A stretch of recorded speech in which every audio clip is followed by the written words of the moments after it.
You're listening to Well, I Laughed, Part 1 of Prophetic Dreams, Little Red Lie. Let's just go ahead and jump into actually that interaction in general. So Tyler was down this weekend, which was lovely. Yeah, love that he just crashes at our place for the weekend because he doesn't want to do the drive back.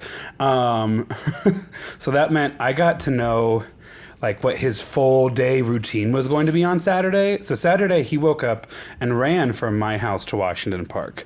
Friends, I know that doesn't mean anything to you. I drove my ass from my house to Washington Park, where I then met Tyler and then did the 2.5 mile run around Washington Park and then drove back. And then I was like, sweet, I'm going to shower and change. And then we're going to Buc-ee's. Those of us who don't follow us on Instagram, I went to Buc-ee's this weekend. It was great. Do I need to drive 45 minutes for it again? No, but it's about the experience.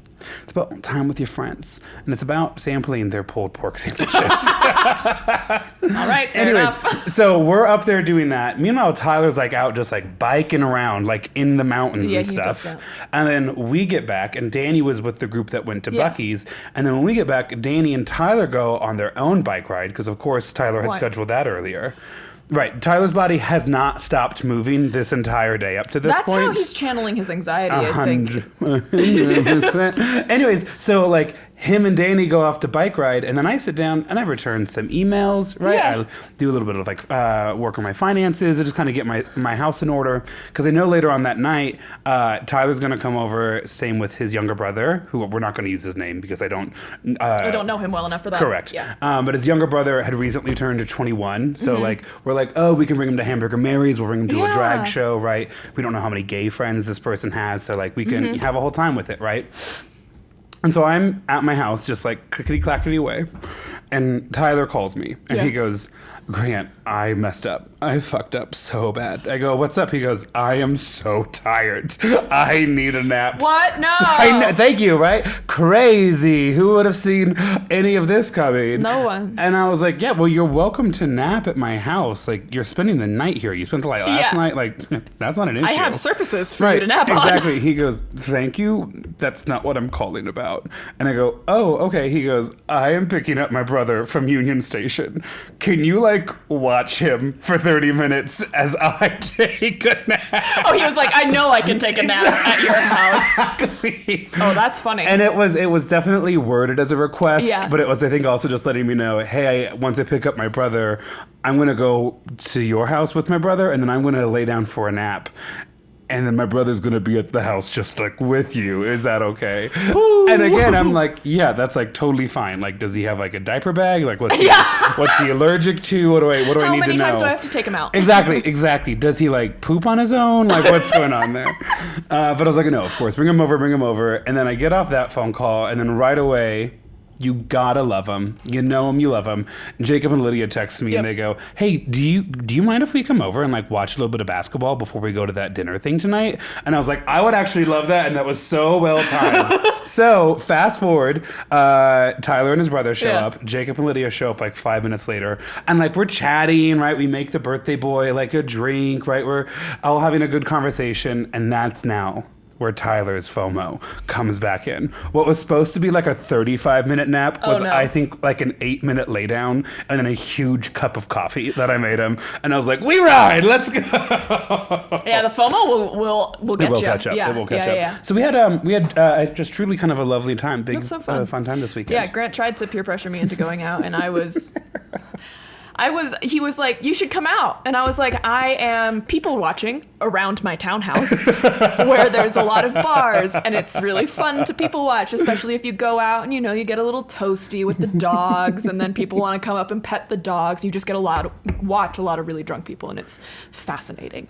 And Grant was like, oh, so you're out. So you're hot. You're ready to go. You should come join us. I was literally wearing glasses, my hair up in a bun, a sweatshirt down to my knees, and sweatpants. And I was like, oh, I think you overestimate what I care about people like seeing me as when I'm like this. I have dragged you to Charlie's you before have. in like just pajamas, basically. Yeah, you have. I have. I'm a good That influence. outfit was a cute enough. Oh, Outfit, you were though. absolutely It was servant fine. girl. It was like fine. it was cropped and it was tie dyed. You're like, I'm such a mess, and you're like a lot of people's end goal. Like, okay, whatever. I barely have any makeup on. Well, you still look gorgeous, girl. Like, let's go. And then at some point I was like, I am so toasted right now. I said what I said is I'm knee deep in blank right now. And Grant said, I'm knee deep in this passenger seat right now. And I was like, I don't know what that means, but I'm happy for It's you. a Chapel Roan reference. If Okay. you're in the car screaming, thank you. We've actually gotten know. a couple of messages of gratitude, and I will take this victory lap of people being like, hey, just writing in to let you know I listened to Yeah. Grant's advice and I listened to Chapel Chapel Roan, Roan. and he was right. And that's a This- famous line from I her should- song Casual. I should start. Here's the thing. I'm like thing 1 and thing 2 from the Seuses. If you start telling me to do something, to watch something, I'm not going to watch it. Still haven't watched Dune to this day.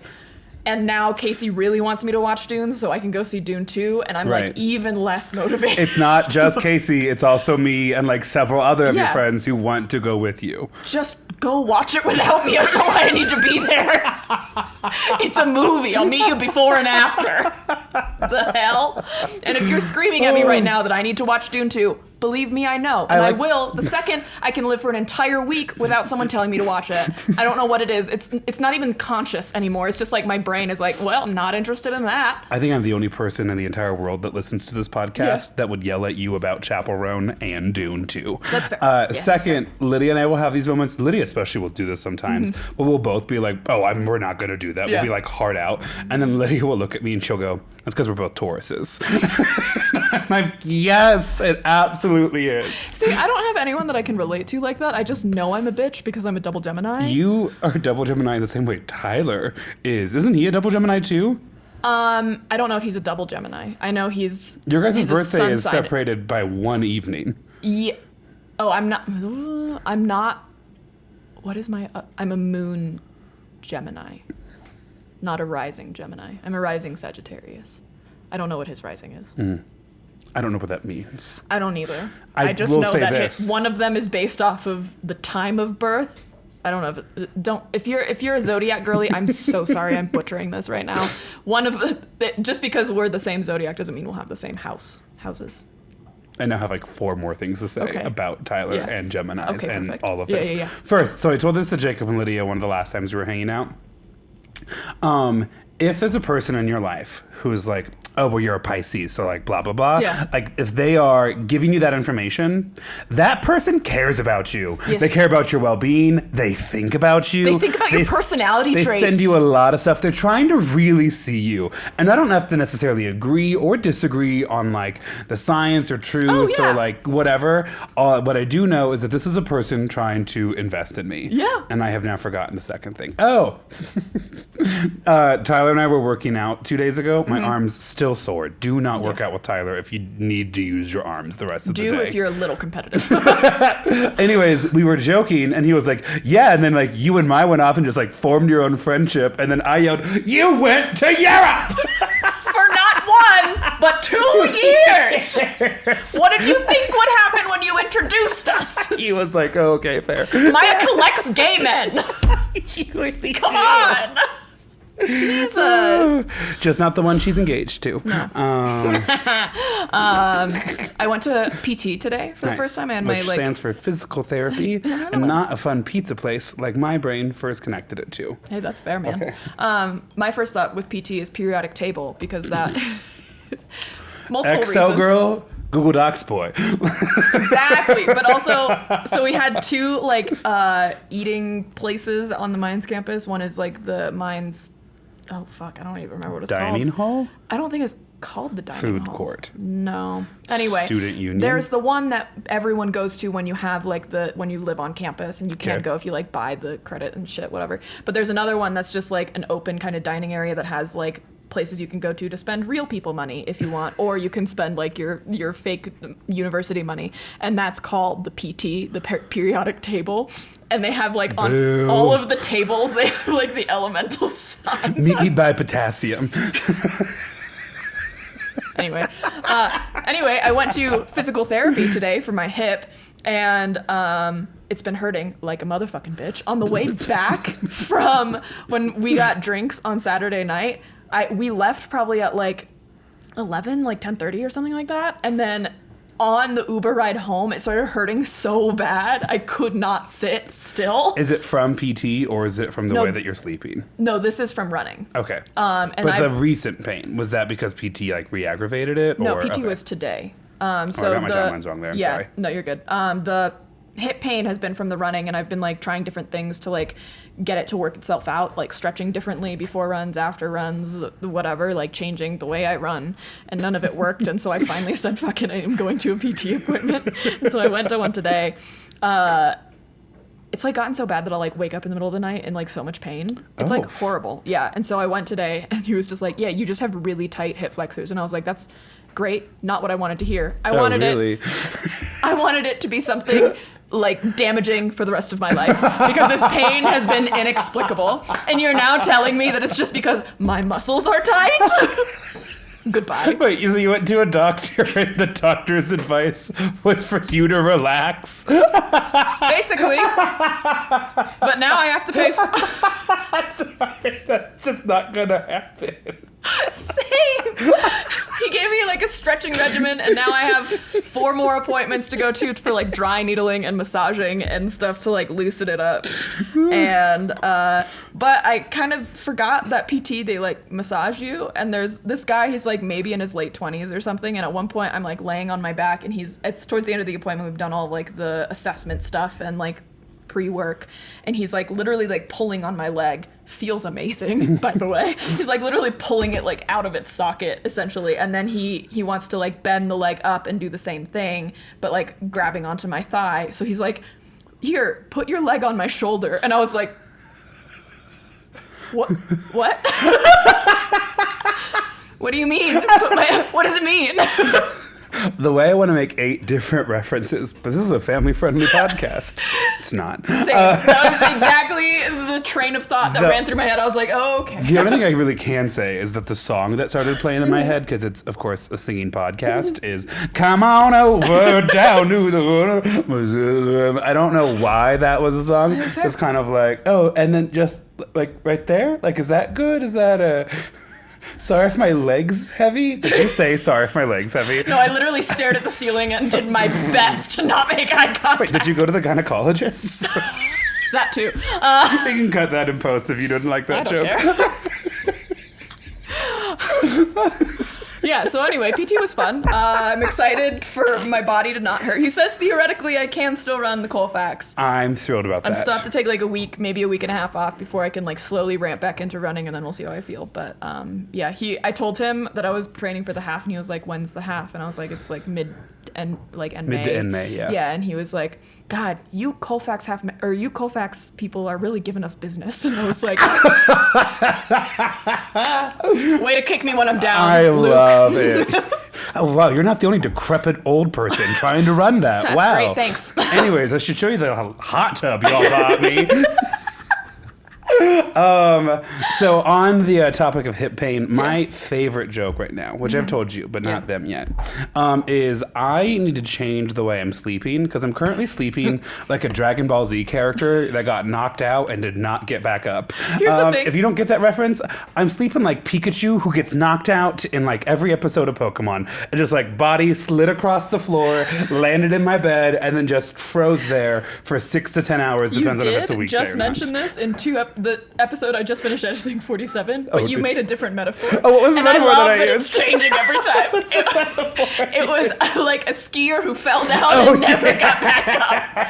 I just want you to keep finding new metaphors. I want you to know, and I can. Yeah. I have to think about the goal for a good month before I actually do anything. And also, it is so hard to change your routines around sleep, I feel. It is. During the pandemic, I became a vegan for 9 months. once, and that was easier than going to bed without my phone before 10:30.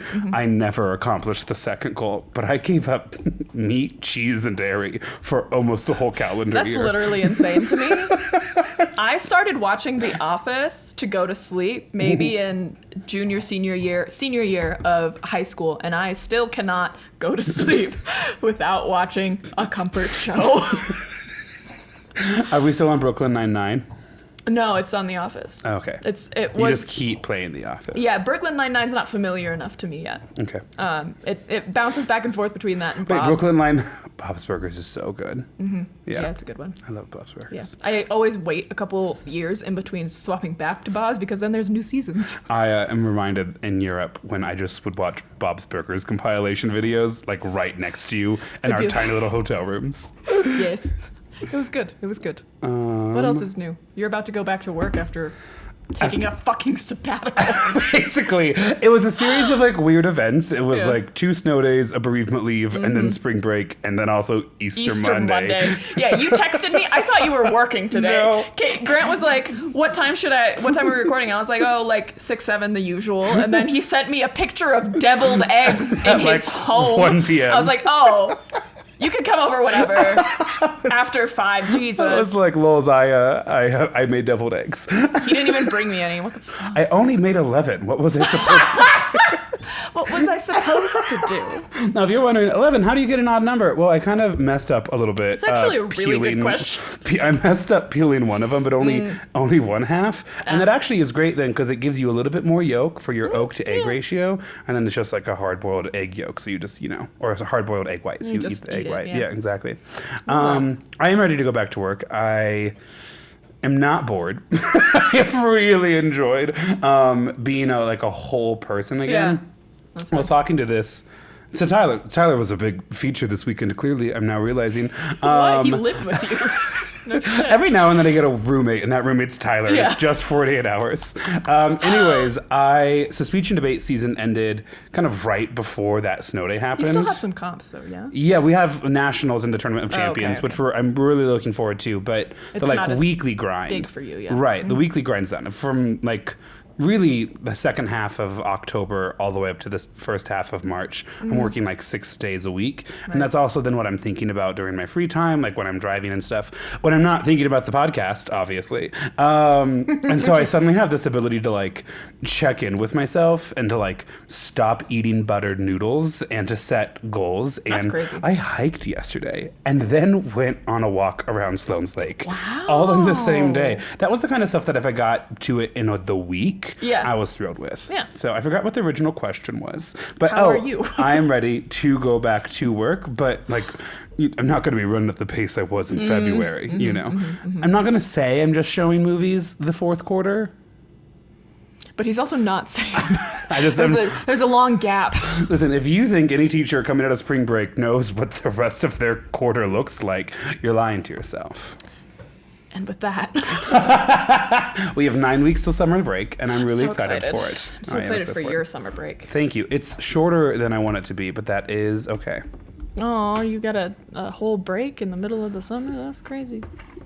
And it's not as long as you want it to be? That's nuts. I'm going to keep this person nameless, but one of our friends has a place where they work that has $1,000 a month party budget that only 5 of them have to show up to use. Let's not act like no comments. Let's not act like the rest of you are working in salt mines while I'm on the veranda somewhere. Objectively, I think that person works the hardest out of all of us, though. Oh, sure. I'm just not saying that y'all are sans benefits over here. No. I'm going to start my story now because we're 20 minutes in and I have many pages of notes. I love it. I honestly, you can always tell when we are very excited for our story because we're like, you good, cool, sweet, awesome. Okay, so here's what I want to tell you. Whereas it's I could use a little bit of burn time at the front. It's did I ever tell you about that thing my grandma said once? And it's that can be a 15-minute story.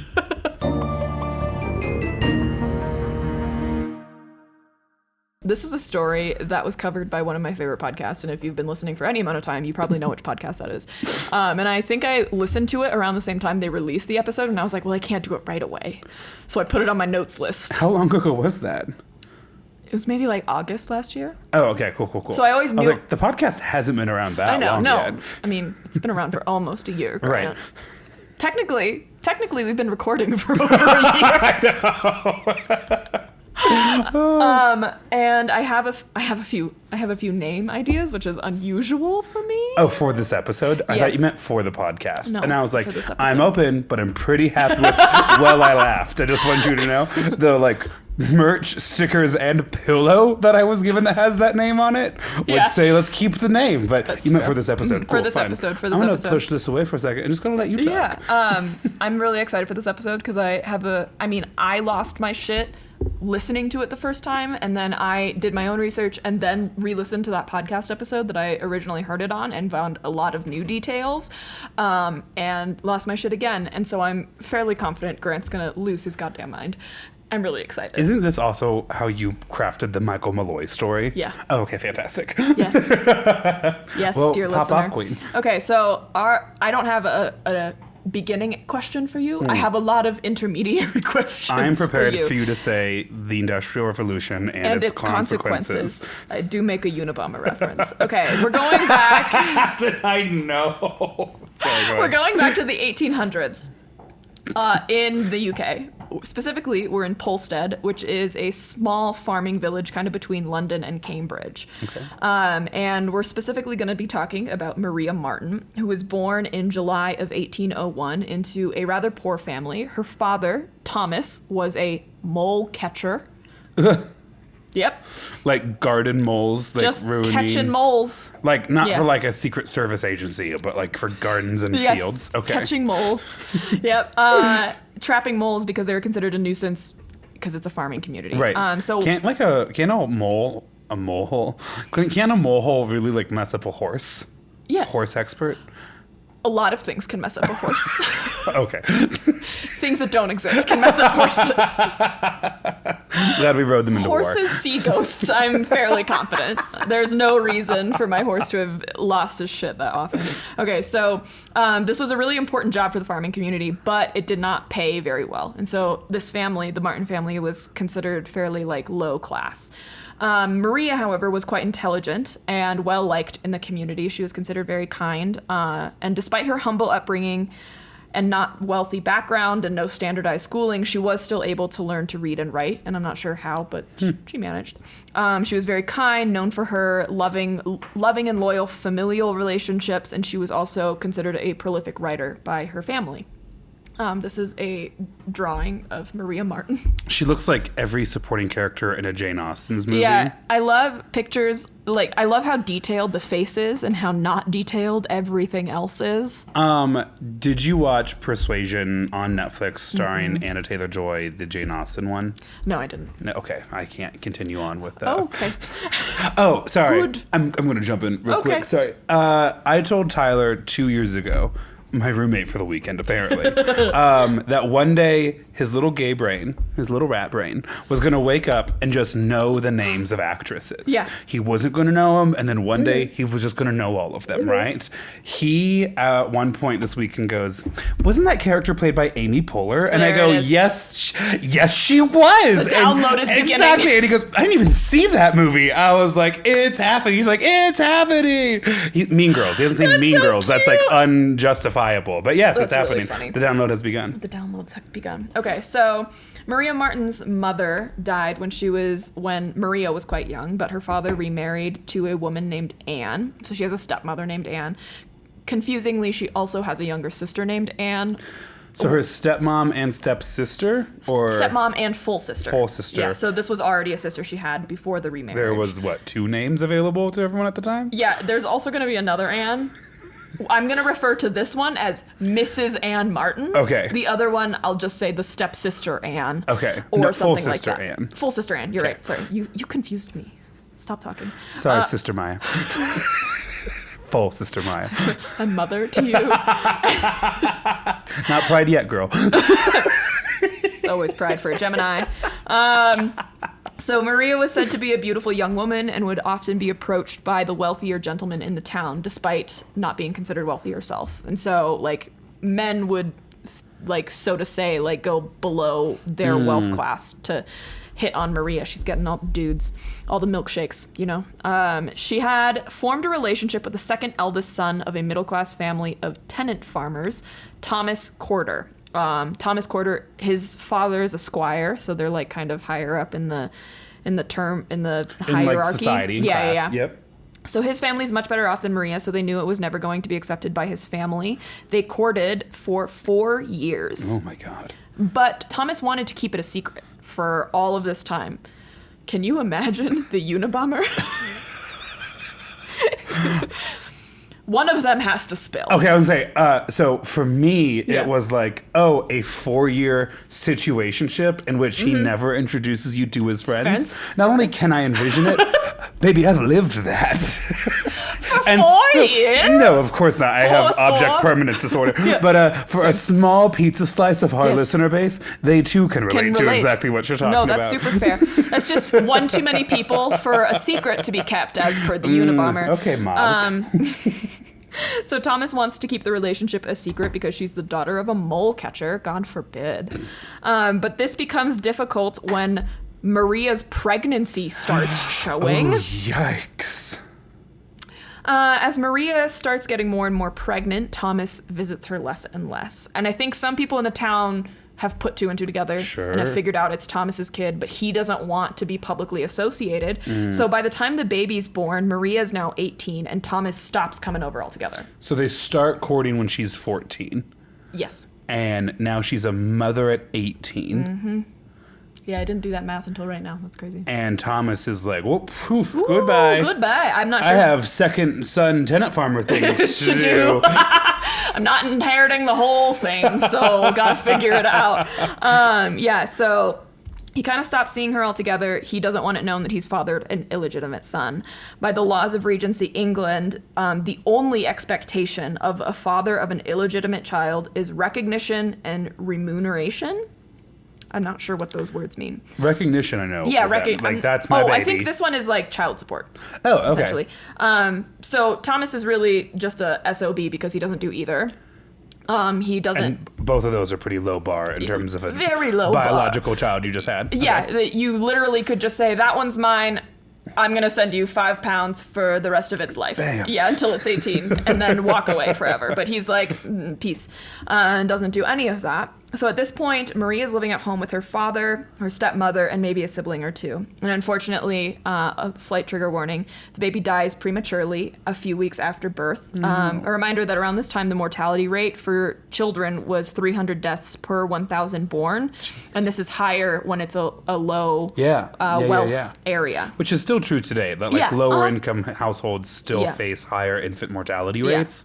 But oh my gosh, if it's 30% of infants are dying, that's a lot. And as the societal average, oh my God. That's crazy. So reputation in shambles, no child. Already now. a fallen woman. She just lost her baby. I guess the bright side here is that she's still living with her very loving, very supportive family. Okay. Nope. Oh. Is this person an author? No. Okay. I wanted to fool you a little bit, though, with the prolific writing. No, she's not an author. A couple of red string dots got connected in my brain. No. We're taking it down. Yeah, we're taking it down before they take me off the case. Yeah. Take it down. Try again. I'm going to make a note in my phone real quick. Go right ahead, though. That's fair. Okay, so Thomas Corder dies. So her baby daddy dies not long after her child dies because he attempted to swim across a frozen pond? ? Men will literally freeze to death before they support their ex-girlfriends. Literally. And so one source said Men he died. just hate to see women okay. Yeah. So one source said he died by drowning. Another source said he died by trying to swim across this frozen pond, so it could have been hypothermia. Unclear. One way or another, he died somehow by water. Was he walking across it and then Could not tell you. Okay. Could not tell you. So after Thomas's death, Maria is now about 22. What a full life. Shamed. Yeah. Mother's died. Father's remarried. Yes. For some reason, she has a full sister by the name of her stepmother as well. lost her infant child, Yes. Shunned by her lover, then her lover died. Really, if he could have just reversed that, he would have died with so much honor. And now she's 22 and what? Like cashing out her 401k and getting ready for retirement? What is Regency England? Happening? Exactly. So after the death of Thomas, Maria's about 22. She goes to a friend, Peter. One source referred to him as Peter Mayhew. All the other sources referred to him as Peter Matthew. So I wonder if it's like a thing with like the transcribing of cursive or whatever. So she goes to Peter for comfort. He's a member of the land-owning class of Polstead. So again, with like the wealthier class. What's her kind of connection to Peter? We're going to get there. Okay. His sister was the landlady of the Corder family. So of her baby daddy's family. Okay. So now she's like just made her way up the ladder a little bit. So she and Peter start... I'll be the new second son. Mulan. It's crazy that he fell into that frozen lake. Anyway, I twitch. She's like putting sideburns on in the mirror. Stop. I need to stop the story right here. This is the perfect villain origin story. I love that. Villain gets this perfect villain origin story because like they're Loki the hero. Yeah, 100%. Get their motivation. It's like Loki, you're like, you hate him a little bit and then you love him. Is that girl I see? The Huns have invaded China. Okay, to be said.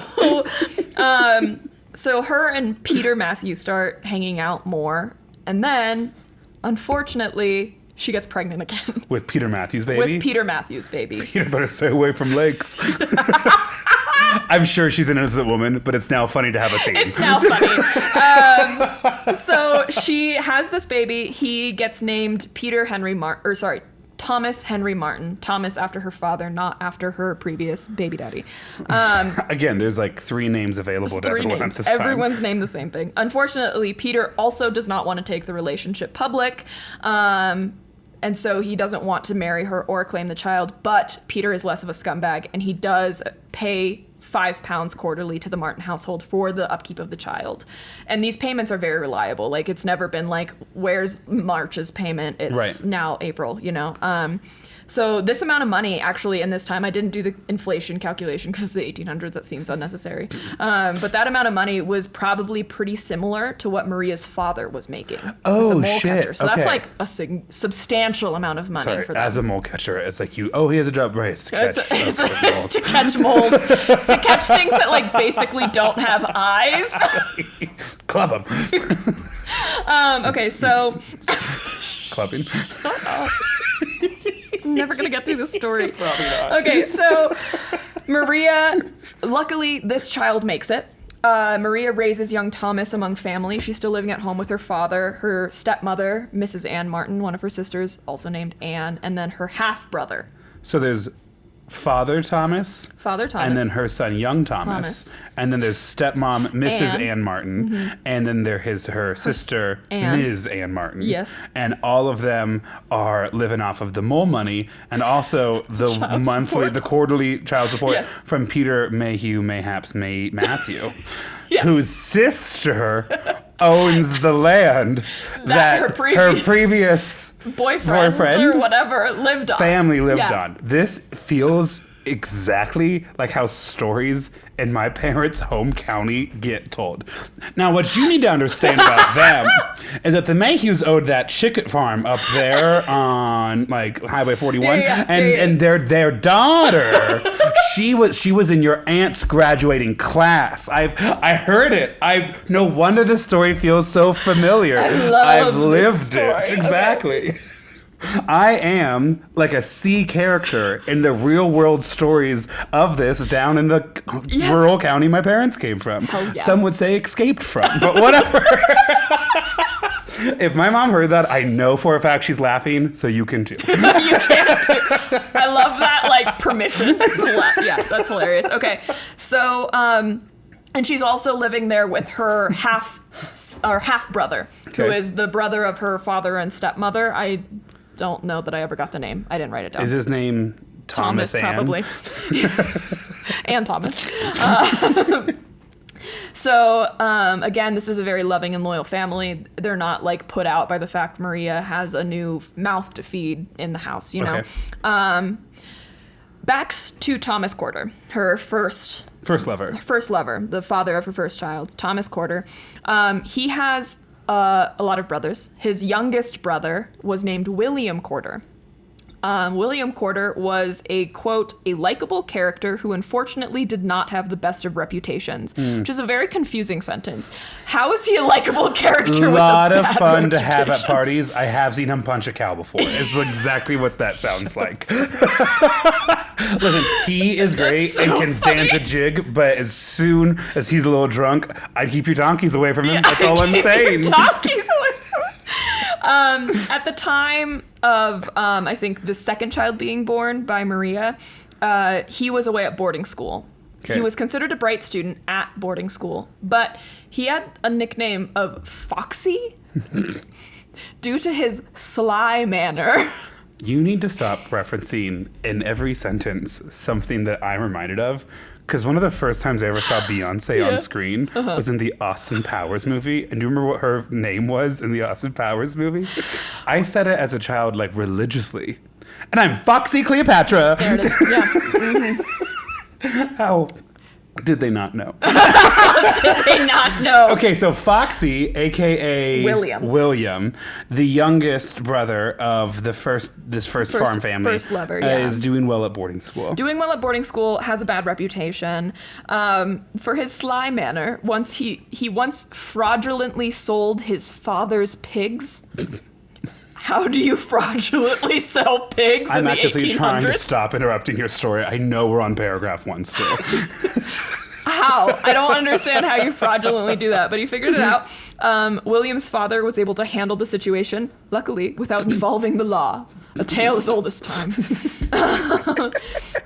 He also fraudulently passed a check for £93, which was like a lot of money back then. I'm not sure where that check came from, or maybe that was part of the raising young Thomas. So true. He was also well known by the constable due to a time he helped a man named Samuel Smith steal a pig from a neighboring village. This guy just really likes pigs. Really into the pig business. And money, I guess. And because of all this, this is my own note, because of all this, he's objectively the least favorite son of the Corder family. In an effort to, quote unquote... Kind of a real fox in the hen house, you know what I mean? In an effort to kind of fix his son, Mr. Corder sends William to London to find work and change his ways. Instead, William gambles and spends away all the money he's given from his family. Crazy. Nuts. I didn't see that coming. You know what? You will really straighten him out. A vacation to the only livable place in this country. Unsupervised time with money. Exactly. What? Luckily for him, though, he's about to need to go back to Polstead. We'll talk about that in a second. Here's a sketch of William Corder. Listen, I know this is a family-friendly podcast. That's a boy. Those little glasses, I bet the glasses aren't even real. I bet he looks like he would wear a hat not totally on his head today. 100. And it'd be made out of corduroy. Yeah. Yes. He has a couple of tattoos on his knuckles, but then nothing reason. On his arms. No. Yeah. If you're listening, thank you. Join us on Patreon. Yeah. So he's about to need to go back to Polstead because, and get ready for it, the entire male side of the Corder family dies. What? Not all together. Don't worry. So Thomas... Were his family's pigs? He killed them. They were all dressed. I told him to stay away from that lake. Marie Martin, probably. There were 3 pigs stacked on top of each other in a trench coat. And then what? The big bad wolf came? Maria Corder. Maria Martin. Okay. So Thomas had already died. We've covered that. He died in a lake. And he was second-born son. Yeah, he was the second-born. The father and brothers seemed to die. There was a couple different stories. One of them listed something else as the father's death, and I don't remember what it was. The other one said that they all died of consumption, aka tuberculosis. Another source said that the father died of something, and then the sons died of some unknown health reason. Okay. Anyway, they all die. And so he is the only surviving heir to the Corder fortune? A farm? The farm. Yeah, essentially. Lease. Yeah. And so he's left to run their family farm with his mother, whose name is also Anne. Oh my God. I knew it before I knew it, you know? Like, I knew it before I knew it. There's so many Anns. Okay. So Marie so far is the only woman in the story not named Anne, Anne. just to be super clear. Yes. That, like, if I were to see that today, I'd be like, what an incredible farce about, like, how, like, women are oftentimes nameless in the stories that we tell, but it's just they're all named in the 1800s, Anne. it's just, there's the only name for women. Okay, so in March of 1826, Maria strikes up a relationship with William. Good for Maria and good for Foxy. Sure. They begin a relationship. Maria is now 24. I'm not sure how old William was, but he doesn't seem to mind that she's had a relationship with his now deceased brother. More than a relationship, a child with his deceased nephew. Yeah. So he's clearly knew her at some point because Thomas and Maria courted for 4 years. Yeah, so he's clearly been familiar with her. So he seems cool with all that. But for all these reasons and the fact that she's a low-class woman, he wants to keep the relationship a secret. Tale as old as time for her. Sounds like she's about to have an heir to this tenant farm. Maybe. If history is to repeat itself, which it never does. But guess what? That secret becomes difficult to keep when she starts showing. What do you think Mrs. Anne Martin started to say about all of this? It's a really good question. I wish I knew. Once is an accident, twice is a freak accident, three times is a lifestyle? 3 times is we don't have any sex education. It's the 1800s. That's really what it is. And it's because the tough thing is she's being accused of being like a philanderer, but like who knows what else Foxy is foxing around with. Else Foxy is. Exactly. Yeah, so who knows what little cubs are down there in London, right there? Is that the name for fox babies? I don't know. Kits. Who knows what kits are down there in London? Yeah. William, however, swears up and down that he will marry her and claim the child after it is born. And meanwhile, they need to find a way to keep the pregnancy under wraps. So what they do is they move temporarily to a nearby town of Sudbury to avoid public gossip. This town is about 10 miles away, and while they're here, they claim to be husband and wife. I love that 10 miles away is like, and then we went to a new country. Yeah. That no one knew us Now it's like we drive 5 minutes, and we're like, hey, Wheat Ridge. I might live more than 10 miles away from you. Yes. Yeah, I think so. We would have never known each other. Okay. In 1827, so we're now in the following year, the baby is born, and Maria insists that William marry her for real. William agrees, and then consistently finds a reason to delay the wedding. Men will literally. That was it. That's all I was going to say. Yeah. Ladies, if he wanted to, he would. You have no idea how men will literally. Oh, yeah. I'm so excited. So, very quickly after the baby's born, Maria and William return to Polstead. Within a month, however, slight trigger warning, again, the baby doesn't make it. Oh. So this, unsurprisingly, causes some tension in the relationship because William said he would marry her. And Maria's given eyes at the wedding, like in that John Mulaney sketch where she's a cow and there's milk to be had. If you know, you know. The way you backed into that John Mulaney moment. I thought about it and I was like, is now a good time? And I said no, and then I said yes. So and this like could be a spare bedroom or the place you kill your next husband. We could make it a lake. We could freeze the lake. So Maria... Another reason for the tension in the relationship, aside from the fact that they just lost their baby, is that Maria wants to give the baby a proper burial, but he doesn't for fear that it'll draw public attention. So what he suggests is that they travel back to Sudbury to bury the body, where they had been, she had been pregnant. The couple does leave Polstead, but William stops along the way and buries the body in a random field. Oh no. Yeah, that's the end of that. And then what? They just get in the cart and turn back around? I guess. I don't know. I couldn't find any other details about that. But that's TLDR, horrific. Baby just ends up being buried. There's an element to this where, Little Women, the one that Greta Gerwig directed, Yes, and I'm thinking of Florence Pugh's monologue about how Timothy Chalamet's character wants to marry for love, and she's like, it is an economic proposition. Yeah, it's for me, women. It's bigger than that. Yeah, and Little Women was written in a time period 30, 40 years after this time. Yeah. And so, part of you wants to be like, you know what, Mary? You just Mary, do better. You just get out of there. What I would say now to a right, woman. exactly. Yeah. But at the time, it's like, This is her only option. And like when Thomas becomes 18, does the payments from Peter Matthew stop? You know, and that halves the family's income. Yeah. And like, you know, what's her place in society going to be? Which Yeah. of course is, I mean, not how we would want to do things today. But that's how it is Yeah, now. but you have This to tolerate, is the hand of cards she's been dealt. And I think at this point she's probably feeling a little bit desperate. She's getting old enough by like this time frame standards that it's like getting to the end of the time that she's going to be like an option to marry out. Married. Yeah. So since there's no child, William obviously there's not as big of a reason for William to marry Maria. But he continues to insist to Maria and to the Martin family that he will marry her, and that he will be a gentleman. So William works and makes his own money. This is a bit of backstory on where William's at right now. Although he works and makes his own money, he is still reliant on his mother for a weekly allowance. What? And you might be thinking, well, he's the heir to the quarter fortune. Right. Doesn't he just get the money? Right. I don't know the legality of it. What I do know is that William's mother knew William would spend and gamble everything he had, and so she made sure she was always in charge of the finances. Good for her. I know, queen shit. William obviously probably wasn't happy with this deal because he wants to spend and gamble his heart away. I don't know. So he's looking for sources of money.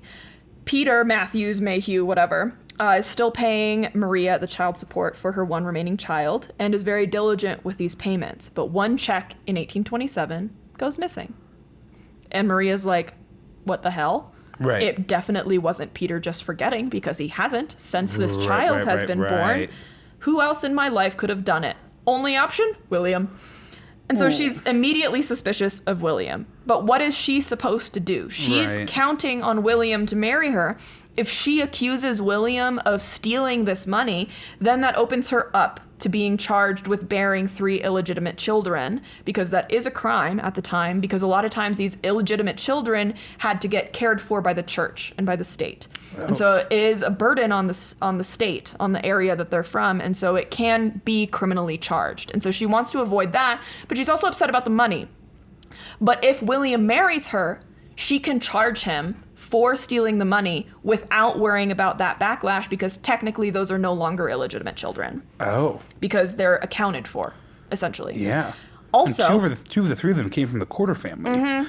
Also, just to like really nail home how deep the patriarchy went, women are the only one who could be charged with this crime, not men.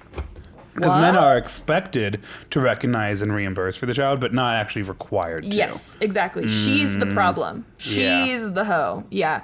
Okay, let me make sure I didn't miss anything because I stopped reading. Okay. So in May of 1827, so basically she can't do anything. She's like kind of at an impasse unless her and William get married. This is like a sad, dark Jane Austen novel. Yeah. It's about to get sadder. But then it's going to get kind of funny. So William... If William drowns. Sorry. Maria's like, oh no. May of 1827, William shows up at the Martin family cottage and tells Maria and her stepmother that he has heard word from the local constable that the local constable is trying to get the authority to prosecute Maria for bearing 3 illegitimate children. He says him and Maria need to leave to go to a local market town of Ipswich to elope. That way she can't be charged for this crime.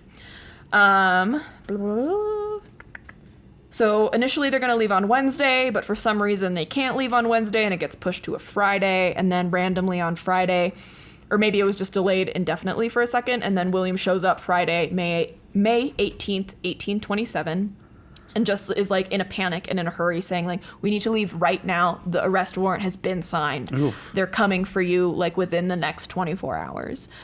So Miss Ann Martin is worried about Maria leaving in the daytime because she might be recognized if there is an arrest warrant out for her. Right. And so William tells them to dress Maria up in boys' clothes and meet him at the Red Barn, which is a local landmark on Barnfield Hill, which like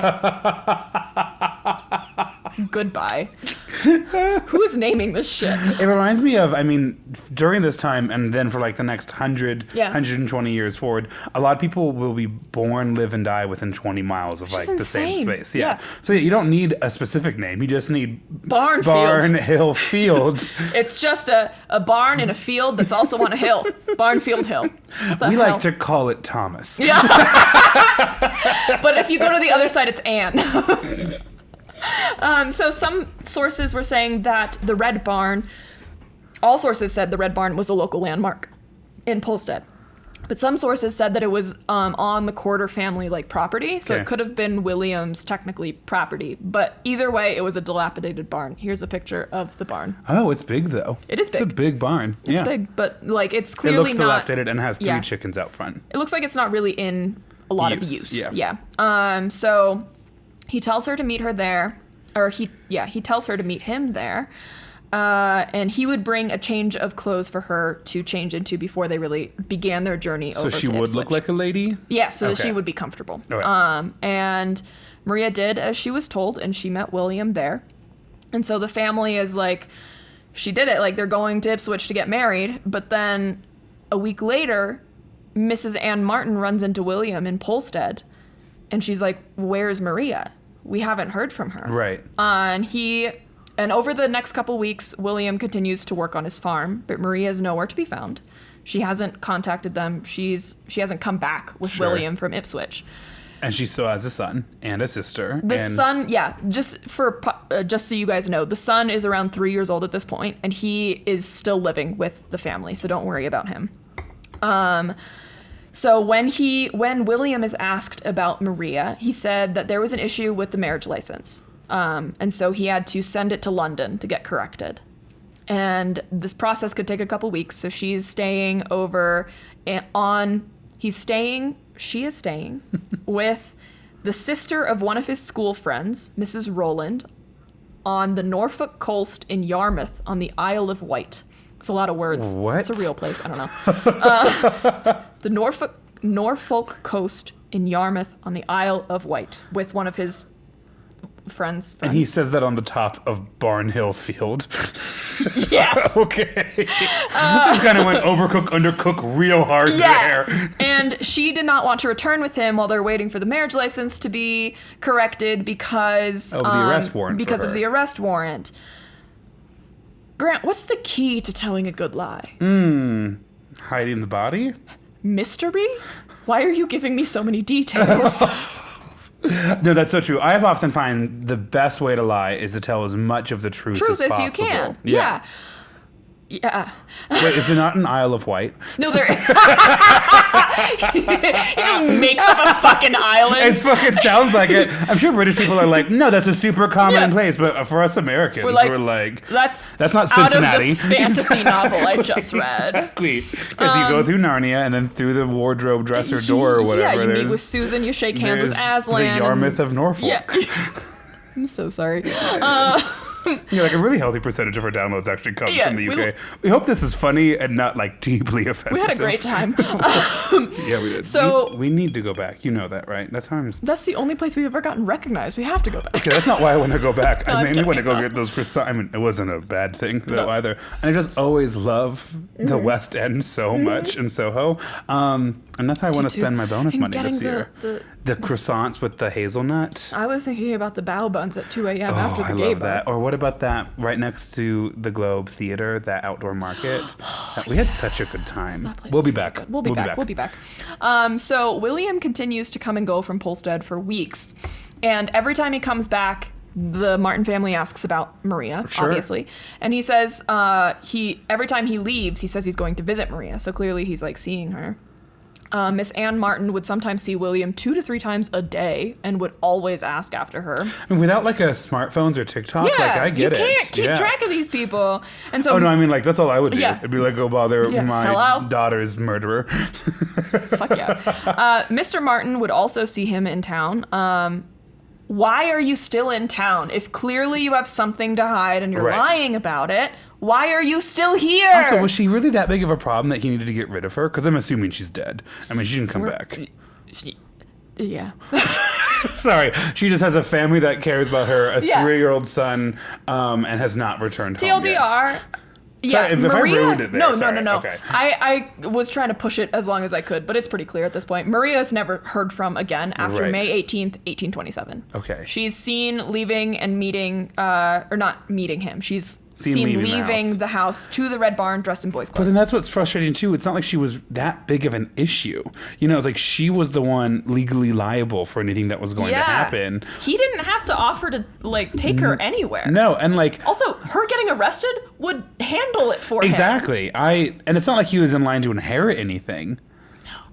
Yeah, so they're particularly worried because the Martin family is particularly worried because Maria hadn't even written them. Like, she hadn't sent a letter, she hadn't given a letter to William to be given to them, and she is known by them to be a prolific writer. Like, she loved to write. It seemed like she wrote like little stories and letters and everything. And remember, she had a 3-year-old son at home. So, like, it's weird that she wouldn't at least want to check in on Thomas. But don't worry, they asked about that specifically. They're like, why hasn't she written? Right. And William said she would write soon, but she was currently unable because she had hurt her hand in their travels. I'm sorry, what? Dude, I don't know. Dude, I don't know. I don't know. Well, they put on all those men clothes, and the weight of the responsibility crippled my hands. There was another source that just said he said her hand was sore. Too sore to write? Yeah. Fascinating. That's crazy. What you just told me, that's crazy. A lot of people are going to have a lot of reactions to what you just said. But I'm telling you, that's nuts. That's crazy. But he continued to hold true that they were soon to be married in September. And he's just kicking it on the farm? Yeah, he keeps going back and forth, but yeah. Back and forth between what, London and the farm? Wherever Maria is, Yarmouth, theoretically, and the farm. Potentially Ipswich. Ipswich, yeah. So already due to his less than ideal reputation he had around town, a lot of people did not believe the fact that he continued to say he was going to marry her, seeing as he said he was going to marry her so many times. And then at this point, Maria's younger half-brother, who's around 9 at this time, tells his parents that, hey, this is all getting real weird. And now that I think about it, I saw something really weird. Oh. He said that he saw William leaving the barn, the Red Barn, carrying a pistol and a pickaxe. Oh, no. Which doesn't make sense at all to the timeline of the story. Also, at age 9, that boy could be on a jury. Yeah. He could be making money. I mean, at that point, you know, he's a grown adult. He's also, like, conscious. He sees Foxy leaving with a pistol and a pickaxe. You don't need that for a journey to your honeymoon. No, exactly. And so theoretically, like, they were supposed to meet at the Red Barn. There was no real reason for them to go in the Red Barn. Right. Like, they were just going to leave from there, and then she's going to change at some point into her women's clothing. And so Miss Martin mentions this to William, and William says, like, that wasn't me. I don't know who your son saw, but it was not me. And Miss Martin is like, my son is 10, basically. Right. He's not an idiot. And he also knows you. And why would he have a motivation to lie about that? Yeah, he, like, has met you on multiple occasions. Right. Like, he can recognize you. Remember when my daughter first courted your older brother? Yeah. Like, it's not like you're a stranger to our family. Yeah, like, we've known each other. You're the owner of the Red Barn Hill Field, or whatever they call it. And you're the only person we've ever heard of who's gone to the Isle of Wight. Like, you're Where famous. is it? Keep telling us about all these mythical moles that need catching. So they keep pushing him on it, despite him saying, like, that wasn't me, your son's crazy. And eventually the son, like, confirms to him, like, I saw you. Right. Like, I'm not making this up. And so he says, okay, well, I was there. I was at the Red Barn. I was just taking Maria into the barn to change clothes. Okay, but then why did you leave with a fucking pickaxe? And not Maria. And not Maria. And why did you get defensive when I said my son saw you? Right. Like, none of this makes sense. You can't change your story like this. At the place you said you were going to be at. Yeah. Right, exactly. What? And then one of William's closest friends, George Gardner, they were, like, together hanging out, maybe in London, maybe wherever. He asks William about Maria, like, just a general, like, friend-to-friend question, like, how are you guys doing? How's your girlfriend, wife, fiance, baby How's that person? girl that you were seeing? And William's response is, she's all right, I suppose. She's in the keeping of Mr. Matthews. I'm sorry. What? Mr. Matthews, as in the father shit. of the son that she has that's currently alive. Oh, shit. I'm sorry. Also, he's not even saying... So now he's saying he's not even with her? He's not in a relationship with her? And he's saying that she went back with her ex.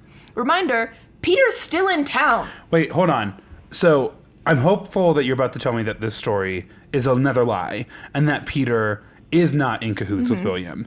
But if Peter is in the cahoots with William, the boy's still alive. Wouldn't you still owe the boy payments? Yeah, that wouldn't solve any of his problems. Right, okay, cool. I was like, I don't know if I'm spoiled. I don't know if I've cracked the case or if that's a huge loophole still. He owes the family. He owes the household. He doesn't necessarily owe Maria until specifically. Thomas is 18 yeah. He owns other Thomas some money for it. He owes whatever house is taking care of Thomas.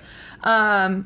And so, reminder, Peter is still in town. Like, it would just take one person to go over to Peter and be like, hey, when was the last time you saw Maria? Right. For, like, the case to be cracked. How do you solve a problem like Maria? Wow. That was great. How do you take a body and bury it in the backfield? The Barnfield Hill. How do you get your childhood payments collected in your name? Singing podcast. That's from The Sound of Music. You're listening to Willa Laugh Radio. Great musical. I'm seeing it now. It's burlap sacks, but also jazz hands. But also, he's not even telling the same story to the different people. Which is crazy because you'd think at that time, without TV or internet or even radio, all you would have is time to think. Also, if you've murdered someone, just leave the town. Yes. It's so easy to escape the grid in the 1800s. Just go to London or America like a lot of murderers did. Go to the Isle of Wight. Exactly. Also known as Australia. Got it. Why? Why is this man like this? Like, you can't even stick to the bit, my dude. Like, at least tell the same story. No wonder story. His mom was like, you are dumb and cannot coordinate anything. And number 3 is like, this is fucking ridiculous. I can't believe he got the unique name. I forgot her name. I had to. It's fucking ridiculous. So at this point, I think William is like getting sick of just being like interrogated in the streets by whoever. And so he moves to London. And he continues to write the Martin family. And he tells them that him and Maria finally got the marriage license. They got married. And they're living happily ever after on the Isle of Wight. And that he will bring her back to visit within the month. Spoiler. What? No, he doesn't. Of course he doesn't. Within the month, like, at least make it like something long enough that people will forget. Right. Like, come on. So even lie be like, oh God, I know this isn't good for us to be like, here's how I would pull this murder off. But it's like, even be like, the marriage license went through, we've been reunited on the Isle of Wight, and Maria is expecting again. And so in her delicate condition, we'll be here. Yeah. And then as has happened with 2 of her, like, you can get this thing going for years. Yeah, you just quit like changing your story when you're asked about it and you get a little nervous. You just got to double down, my dude. He also, in these letters, starts asking that the Martins burn the letters once they receive them because William and Maria are worried that Peter Matthews will find out their new address. In a jealous rage. Also, what? Peter Matthews, he was like, this was fun. I'll take responsibility for my actions, but no thank you. Peter Matthews, who literally doesn't owe her anything. Right. He owes the Martin family, who is still living in the same town as him. Peter Matthews, who when she was like married, he was like, no thank you. And she was like, yeah, fair, duh, fair. Okay, like that Peter Matthews? Yeah, like why is that the person you thought of? I think also they didn't want the constable to... I think at this point the constables let it go. Sure. I think the arrest warrant may have expired. I actually think there was never an arrest warrant. I think at this point the constable was never on it. Grant's on one. I just hang out a lot with Maia. Yeah. It comes to you. So 1828 rolls around, and the Martins are real worried because they have not heard from Maria since May 18th, 1827. And sorry, what's the year now? 1828. Okay. It's a year later. William continues to make excuses. Maria's just super busy. She can't write to you. She hurt her hand. But me, her dumb husband, can write to you all the time. Maria did write, and then the letters must have got lost by the post, you know, as it happens. You can't trust the post office these days. In the early 1800s, murder is, like, not hard to get away with. like, this is just me ranting, I think, right now. The absolute brazen attitude is offensive. Like, at least planned my murder. It also goes to show how little William thought of Maria. Like, she means nothing, so no one should care about her disappearance. Right. Why am I getting all these questions about her? On this, like, mole catcher's daughter. Right. Like, leave Who was, me like, alone. well liked and seduced my older brother and the wealthy man of the town. Yeah. And, like... And was well liked by the entire town. Right. And now people are asking after her. Like, come on. So... Also, Maria's only crime so far is, like, loving and then wanting to be loved in return. Yeah. It's going to make me really sad. It is sad. So, Mrs. Ann Martin, the stepmother, becomes increasingly concerned and eventually comes clean to her husband about something. Mrs. Ann Martin was well known in the town for having prophetic dreams. I was actually wondering 2-3 minutes ago, I was like, how does this relate to prophetic dreams, though? That doesn't make any sense. This is just, like, the most specifics part of the story that I, like, wanted to, like, make the theme after. There were a lot of options, like, men will literally, but that felt too broad. So, in other words, Houdini would have hated Mrs. Ann Martin. Yes. Okay. But we kind of like Mrs. Ann Martin. Okay, for why? Because she had tried to keep this under wraps, because this is the 1800s. Women get burned for much less. Right. For the witchcraft and everything. And her husband, Mr. Martin, is a bit of a skeptic, doesn't really believe in the dreams. Also known as a sensible man, yes, but okay. But other people in the town are like know that she has had dreams that have at least been true or something like that. And she wasn't going to say anything, obviously, because Mr. Martin's a skeptic, but she keeps having these really vivid dreams and nightmares about Maria. And they've been happening so often. They've been happening since, I think what she says is before Christmas. And she feels like she needs to tell him. This is a quote from her. She says, "I have very frequently dreamed about Maria, and twice before Christmas, I dreamed that Maria was murdered and buried in the Red Barn." In the barn? Yeah. The dreams were so... No, I'm sorry. I figured that's where she was probably murdered, but buried there too? Yeah. The dreams were so vivid, and despite never being in the Red Barn, she was able to tell Mr. Martin exactly where she thought the murder had occurred and exactly where the body was. And she wanted him to check out the barn at this point. She's sick of having these nightmares. I need someone to go look and prove that I'm right or wrong. And she's also a woman in the 1800s, so I think theoretically she would have gone because she didn't want to involve her skeptic husband, but she's a woman. It's not her property. Right. She probably can't as easily pass and go check it out. And he initially is like, no, like, that's crazy. Sure, I'm not going to break into this guy's property. But the dreams keep happening, and so eventually she insists that he go check. And so on April 19th, 1828, Mr. Martin agrees to go to the Red Barn to assuage the fears of Mrs. Martin. Many people had been in and out of the barn since Maria was last seen, but he went anyway. Mr. Martin and his friend who came to help cleaned up the floor of the barn, which is, I think, just like packed down dirt, essentially, at this point, to get a better look. And they notice there's one spot on the floor that looks looser, that's over by the grain storage silos, which I think is where Mrs. Martin kind of directed him to. Sure. And Mr. Martin has a mole catching tool. I don't know what that looks like, but it's a tool. Is it like the ability like to poke into the ground? Yeah, that can somehow dig a little bit. But he uses it to help dig. And he's able to dig away 18 inches of kind of looser dirt. Okay, about 1.5 feet. Yeah, and eventually he finds something that looks to be part of a human body. And only 18 inches deep?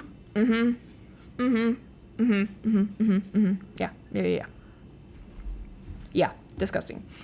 So he digs around in the dirt a little bit more, and he's horrified when he comes upon what appears to be a badly decomposed body that's covered in a sack.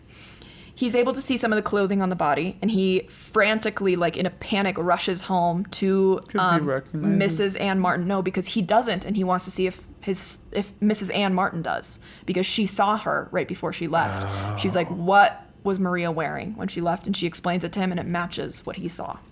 And so he knows that it's likely I knew it was coming, but the fact that her dad, who like loved her, is the one that uncovers her. Yeah, is really in this sad. Horrifying scene, I'm sure, like in this barn, only 18 inches deep. Only 18 inches deep, yeah. And it's clear that like the person that didn't That care. doesn't make any sense. It really fucking That's such a senseless murder. Yeah. Is William around at this point, or no? He's often officially out. Wherever. Okay. Yeah. And we'll get into it.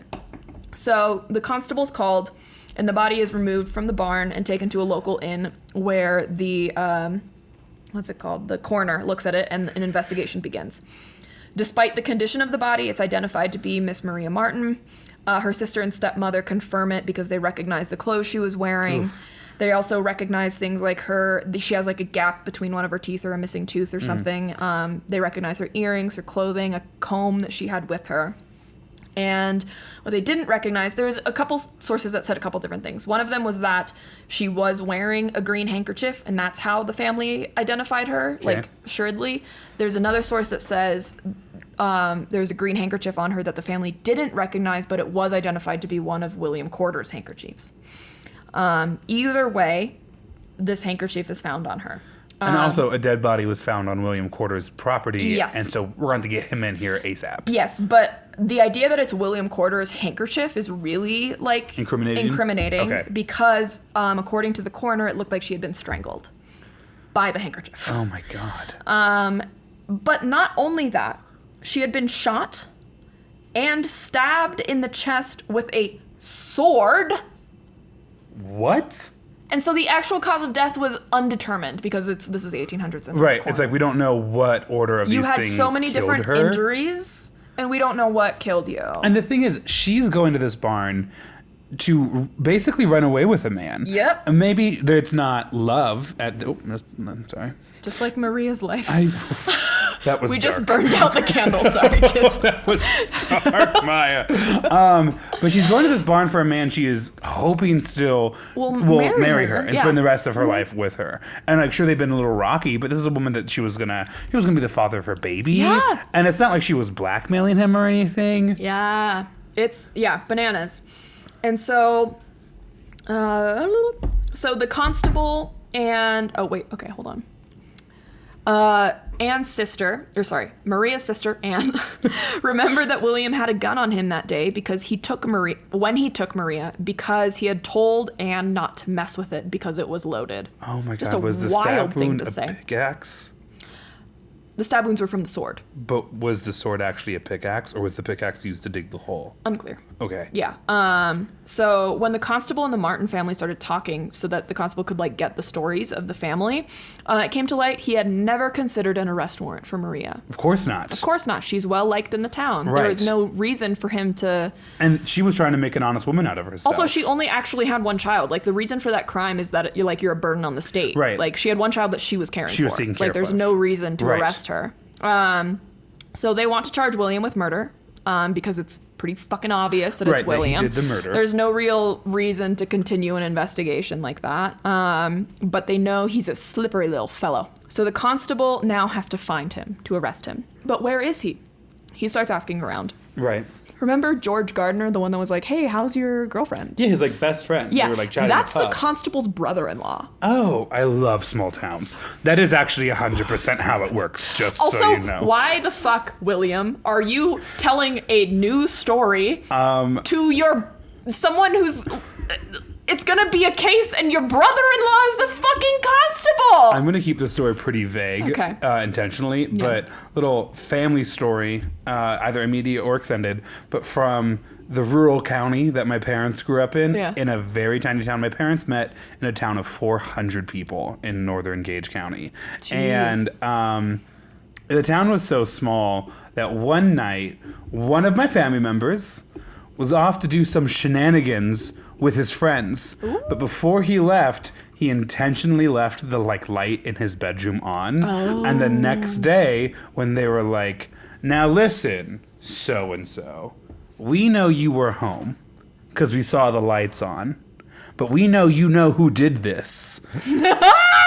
And my family member was essentially like, I wish I could tell you, but I have no idea. I don't know. Exactly. I wasn't there. You really do not understand. Like, I mean, obviously, I don't want to I didn't grow up in this town. I don't want to be like, and that's justice for you folks. Yeah. Right? Like, there's like a police force, like there's detectives, right? There's like all of that. But also, there's a little bit of like, well, I know this person because they were getting dinner together, the other night, or like the information that gets spread at like card parties or like at Saturday morning coffee at the cafe, stuff like that. Like, it is a network of kind of unofficial informants. Absolutely bananas. So, you know what the constable does? when he's looking for William Corder, he just asks his brother-in-law, who's the best friend. William had given this motherfucker his actual address. His actual in hiding address? Yes. Did he tell him I'm in hiding? Don't tell people this address. Probably not, because he's a fucking idiot. So anyway, George Gardner was like, yeah, I know where he is. Here. Oh, I have this huge stack of letters actually letting me know. Yeah, exactly where he is. So where is he? New York City. And so I think he's in London is what it is. Okay. Yeah. He just wants to go back to the place that he knew to keep hanging out with people that he liked. Yeah, exactly. And so they, the constable enlists the help of some of the officers in London to help like arrest him. And because William will probably recognize the constable, he doesn't go. It's the London police that grab him. But they go to this house. He is actually running the Everly Grove boarding house for ladies in Brentford, which is just west of London. That's William's job, is to run a ladies' boarding house? With someone. We're about to get there. So they knock on the door, and William answers. Guess who's shocked to see them? Obviously William. They're like, right. What? I'm in hiding. Who else is guessed to see him? William's wife. I'm sorry? Yeah. That's a plot twist. And explains the motivation a little bit. But how long had they been married for? They got married within the year after Maria's death. So he killed Maria without even like, I gotta kill you so I can marry this other woman. Not even It was that. just like, well, I'm healed from that experience. Anyway. I'm off to... Like, there is an element, and I know this isn't gonna shock any of our listeners, but I'm like, how... I mean, it's Edgar Allan Poe's... What is it? Like Edgar the beating Allan heart? Poe? Poe. I said Poe. Play the tape back. I mean, I now... Poe is way more funny. That's my Halloween costume. That's going to be the theme now for the Pride Party this year. Edgar Allan Poe and other literary baddies. Dibs on Mary Shelley. Anyway. Trying to figure out how to... Anyways. I think we glue like a hand to your belly button. Ooh, I love it. Sorry. The idea that you could murder someone, bury them, and then be like, da-dee-da-dee-da, and not like eaten away at even just the sight of what your own eyes and hands have done. Yep. But is it the Tall Tale Heart? That's what it is. Yeah. Edgar Allan Poe's. I want to go as Edgar Allan Poe now. I want to get like a terrible black wig and like dress up in black. Abraham Lincoln. What'd you say? I'll go as Abraham Lincoln. Oh, but it needs to be like Edgar Allan Poe. So, I don't want to say any of that on live air. Abraham Lincoln. Yes. Oh, that's pretty good. That's pretty good. I did have a friend dress up as sexy Abraham Lincoln one year for Halloween. She was pretty funny. She was in my sorority. Ooh. Instead of Mary Todd. Yeah. She was in my sorority, the girl who dressed up as sexy Abraham Lincoln, and every year we would take the like pictures, you know, that are like on the wall. Sure. In any like Greek house or any college house, and she would always try and push the boundary of what was allowed. Okay. One year she came in like full drag makeup. Okay. And that was allowed, but she was given a warning. And she was like, you can't do that. And I think she tried something else the following year and then was like turned away. Right. So she just came and like blacked out one of her teeth. With like a marker. I love that commitment to the bit, though. I'm also always excited to see people doing Lord Farquaad or Edna Mode. Anyways, Ooh. I think you should be Agatha Christie, and it's just you shirtless like Jesus, but then like several books. Agatha Christie. Now it I think would explain be why really I go funny. missing in the middle of the night. Exactly. Because I came home from my DoorDash. Or just Britney Spears. Actually, hold on. What it really is, this would be so funny if we made them come as sexy characters from our podcast. How insufferable could we be? That's actually so funny. How insufferable. And it'd be a well, I laughed party. Well, I laughed. We're doing that. That doesn't even need to be a Halloween party, Wilp. but just Wilp. A well, I laughed party. Wilp. Wait, is That that should be our episode first live 60? show. Is that episode 60? You heard it here first. You heard it here first. We have so much planning. Anyway, I gotta text Lydia. Lydia, we need an event space. Oh, that's way too many notifications. And we're back. We're back. Hi. Hello. I'm inching closer and closer to being full beverage goblin right now, friends. You are, yeah. I have the remaining of my seltzer. Mm-hmm. And then I have a little half calf and whiskey going on right now. I think that's actually 2 in 1. I think that's the full beverage goblin trio. Oh, because I have what? Alcohol, seltzer. A fun drink and a caffeine drink. Here's the recipe for beverage goblin, dear friends. You have a fun drink. You have a caffeine drink. And then you have a hydration drink. Yeah. So it's like water, coffee, and then like a juice. Or if you're in the nighttime, you sub out the caffeine drink for an alcohol drink. And now you have a juice, a whiskey, and a water or some shit like that. Full beverage goblin. 10 out of 10 recommend. Full joy. Casey made my half calf little cocktail, and it's so good. You can taste the amaretto. It's fantastic. So last place we left off, which for you guys was 10 seconds ago, but for us was a nice little break. Yeah, yes. His wife comes to the door as the police come to arrest him for the murder of his Maria ex-lover. Martin. Yes. Is the wife's name Anne? No. Okay. Here's the thing. It's almost worse. Her name, so his ex's name is Maria Martin. Right. Her name, Mary Moore. I hate that. he has a type. It's Can't just judge M's. a man for a type. No, I'm kidding. Just M's. So Maria Moore, and then her name is, say it again? Maria Martin and Mary Moore. Mary Moore. Yes. So together they are running the Everly Grove boarding house for ladies in Brentford. And in order to arrest this man, they had sent people that he would not recognize. So like cops basically from London. And they go under the cover. Sorry, I'm going to skip a few things and then come back to them.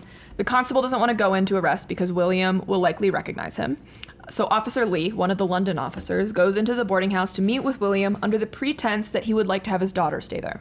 Oh. At some point, Mary Moore leaves the room, and this is when this happens, Officer Lee tells William that they're going to arrest him. And with that, we're going to jump back a little bit into how him and Mary Moore met, because I was absolutely dying. How do you think they met? Let's take from the peanut gallery. Does Mary Moore sell pickaxes and pistols? You got it. The original online dating. She also dated Thomas, his brother? No, the Lonely Hearts section of the newspaper. Shut up. What were those things called? What were they called? Like classifieds? Yeah. Okay. But it was like specifically, I think, for like men that I don't know, or women. I don't know. It is. They meet through the plot of the song Pina Coladas. Yeah. Okay. Yeah. He posted his ad in 3 separate newspapers. The one that he met Mary Moore out of was the Sunday Times. Okay. Which is still around today. But apparently he came off as very charming because he got over 100 responses just from the Times. Oh, shit. The other 2 papers. I mean, I've filled out a dating app before. It is not hard to make it sound like you're successful. You just lie. Yeah. And this guy is like a master manipulator or some shit, or just so dumb. The other 2 papers together got around 100 responses, but he never even went to pick those up. Oh, he had enough to work He had enough to work with that he just didn't even bother. Can I ask, is this man going to have multiple wives? No. Okay. No. I wasn't sure what kind of like game he was running here. He's not that smart. Okay. He was mainly looking for a place to live. He can't come up with a lie on the spot, dude. That's like recipe ingredient number 1 for having an affair, I'm pretty sure. He, in his ad, I will read it to you in a moment. He basically directly asked for a woman of means. A woman of means? A rich woman. So I am a man who's not particularly picky. You just need to have money. That I can spend and gamble away. And 200 women were like, sign me up. Yes. Can you also give me your ballot? Yes. Yes. I want to, and maybe we should do this for the Patreon. Mm-hmm. What would be our... Done. Okay, cool.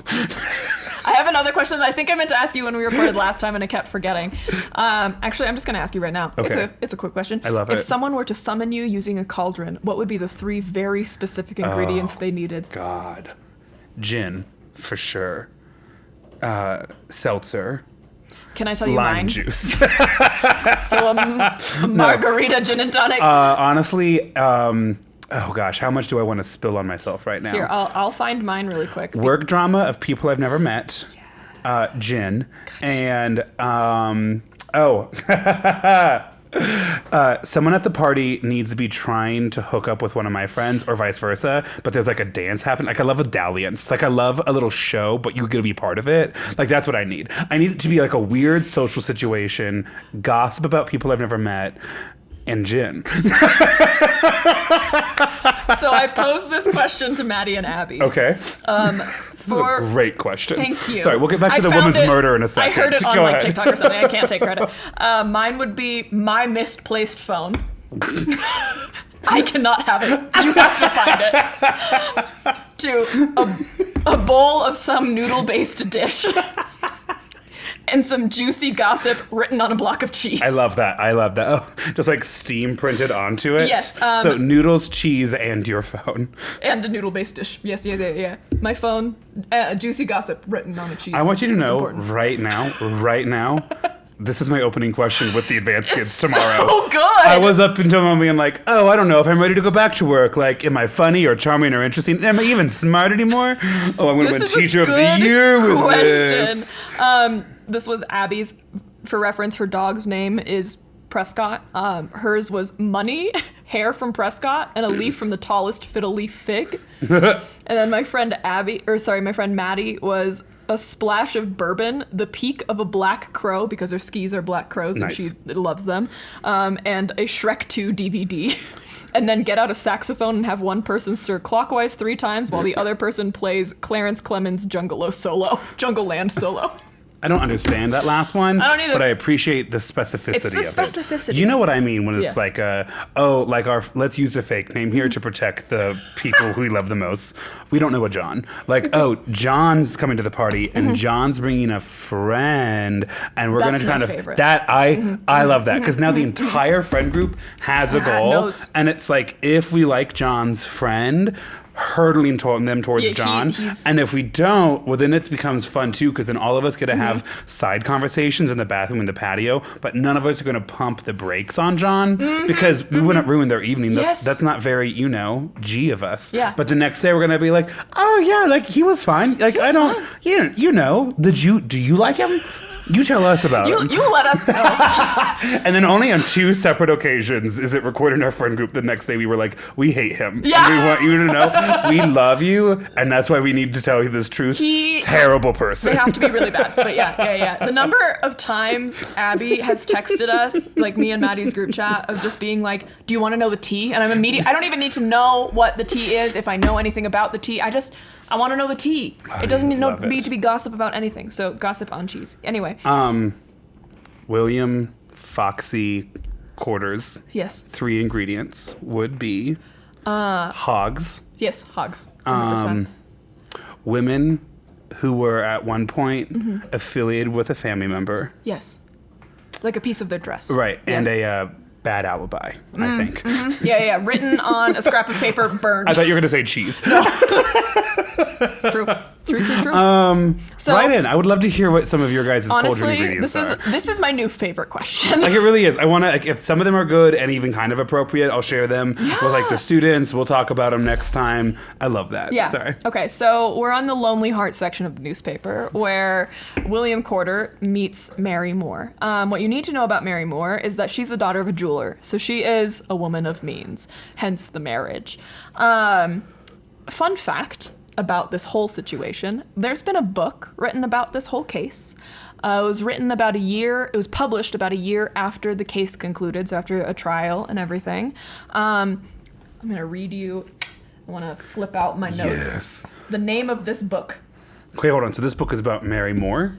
No, is about William Corder, like the trial of the death of Maria Martin. William and his merry women. Yeah. Thank you. Is that the title of the book? No, you are missing about 50 words. I love it. And then a smaller header, and then a slightly smaller header, and oh my god, it's a full page. You would get it from JSTOR. It looks like an academic article. Yes, and if you're interested in this, you can buy it paperback on Amazon for $23, on Kindle for $9, or you can download a digital version for free from Cornell's library. I love that. Also, and I did. I just mentioned JSTOR. Here's the thing, real quick. The people who have their like studies and stuff stored on JSTOR, they are given no money by JSTOR. Goodbye. So if you can find out where they work and get their email, you can just email the people who did the study. And they'll give it to you for free. Because they're not making anything. Right, they have no allegiance to JSTOR at all whatsoever. Really good to know. I know. Right now, my only academic connection is Abby, and she's about to graduate with her PhD, and I have asked her to download academic articles for me so I can read them, and I'm about to lose that. Okay, this is a title of the book. And we're about to get into how it connects to the Lonely Heart section. But this is the title.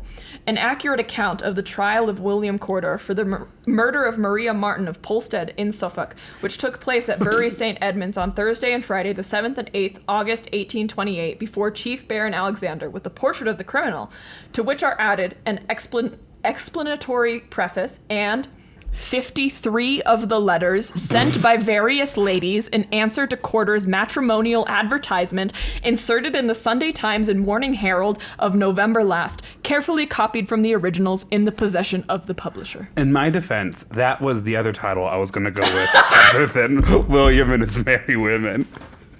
That also, is an insane title. Part of me hopes a little bit, too, that this was such a learned society, that this was a society that read so much, that you had to be really specific with your book cover to get, because like nowadays, most Americans, we read, I think, one book a year, right? Maybe slightly more. Like it's like kind of uncommon for an American to read like 10 or more books a year. So you can kind of be fun with the titles, but I'm sure they were reading. But now it's like, this is like a whole summary of the trial and like the details about what happened. And then if that didn't win you over, you also get a portrait of the criminal and 53 love letters. I love it. From who to who? From the women that saw the advertisement. They got them. Oh, I love it. From the other two newspapers, probably. For a fee, probably. Here's the thing. And this is true for both the regular episodes and the Patreon episodes.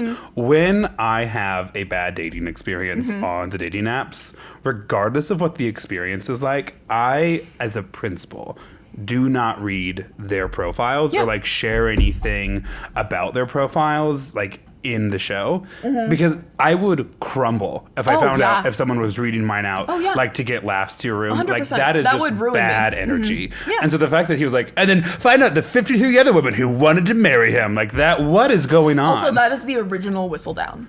I don't care what you have to say. Oh, nice. That is just like, here's something about a criminal case that happened near you. I really am also, ready for Bridgerton. Oh, the gods. So here is, flip newspaper again. Okay. The ad he put in the paper. Ooh, I'm excited. I think it gets cut off a little bit. I think it might be longer. Anyway. Matrimony, a private gentleman, aged 24, entirely independent, whose disposition is not to be exceeded. What? Has lately lost the chief of his family by the hand of Providence, which has occasioned discord among the remainder under circumstances most disagreeable to relate. So he's like, my dad died, and that sucks for my family. To any female of respectability who would study for domestic comfort and willing to confide her future happiness in one every way qualified to render the marriage state desirable, as the advertiser is in affluence. The lady must have the power of some property which may remain in her own possession. Many very happy marriages have taken place through means similar to this now resorted to, aka I've lost all my other options and now I'm resorting to the newspaper. But this is okay. I can work with this. I can do this. And it is hoped no one will answer this through impertinent curiosity, aka don't inquire if you're not serious. But should this meet the eye of any agreeable lady who feels desirous of meeting with a sociable, tender, kind, and sympathizing companion, this man murdered someone, they will find this advertisement worthy of notice. Honor and secrecy may be relied upon. And I think there's more, but it gets cut off. For the last 15 seconds, I've been workshopping this. Yes. So this is from me to you, all of you, a gift. I'm 24 years old. I have some money and some prospects. My last girl was already a burden on me, and you should be frightened.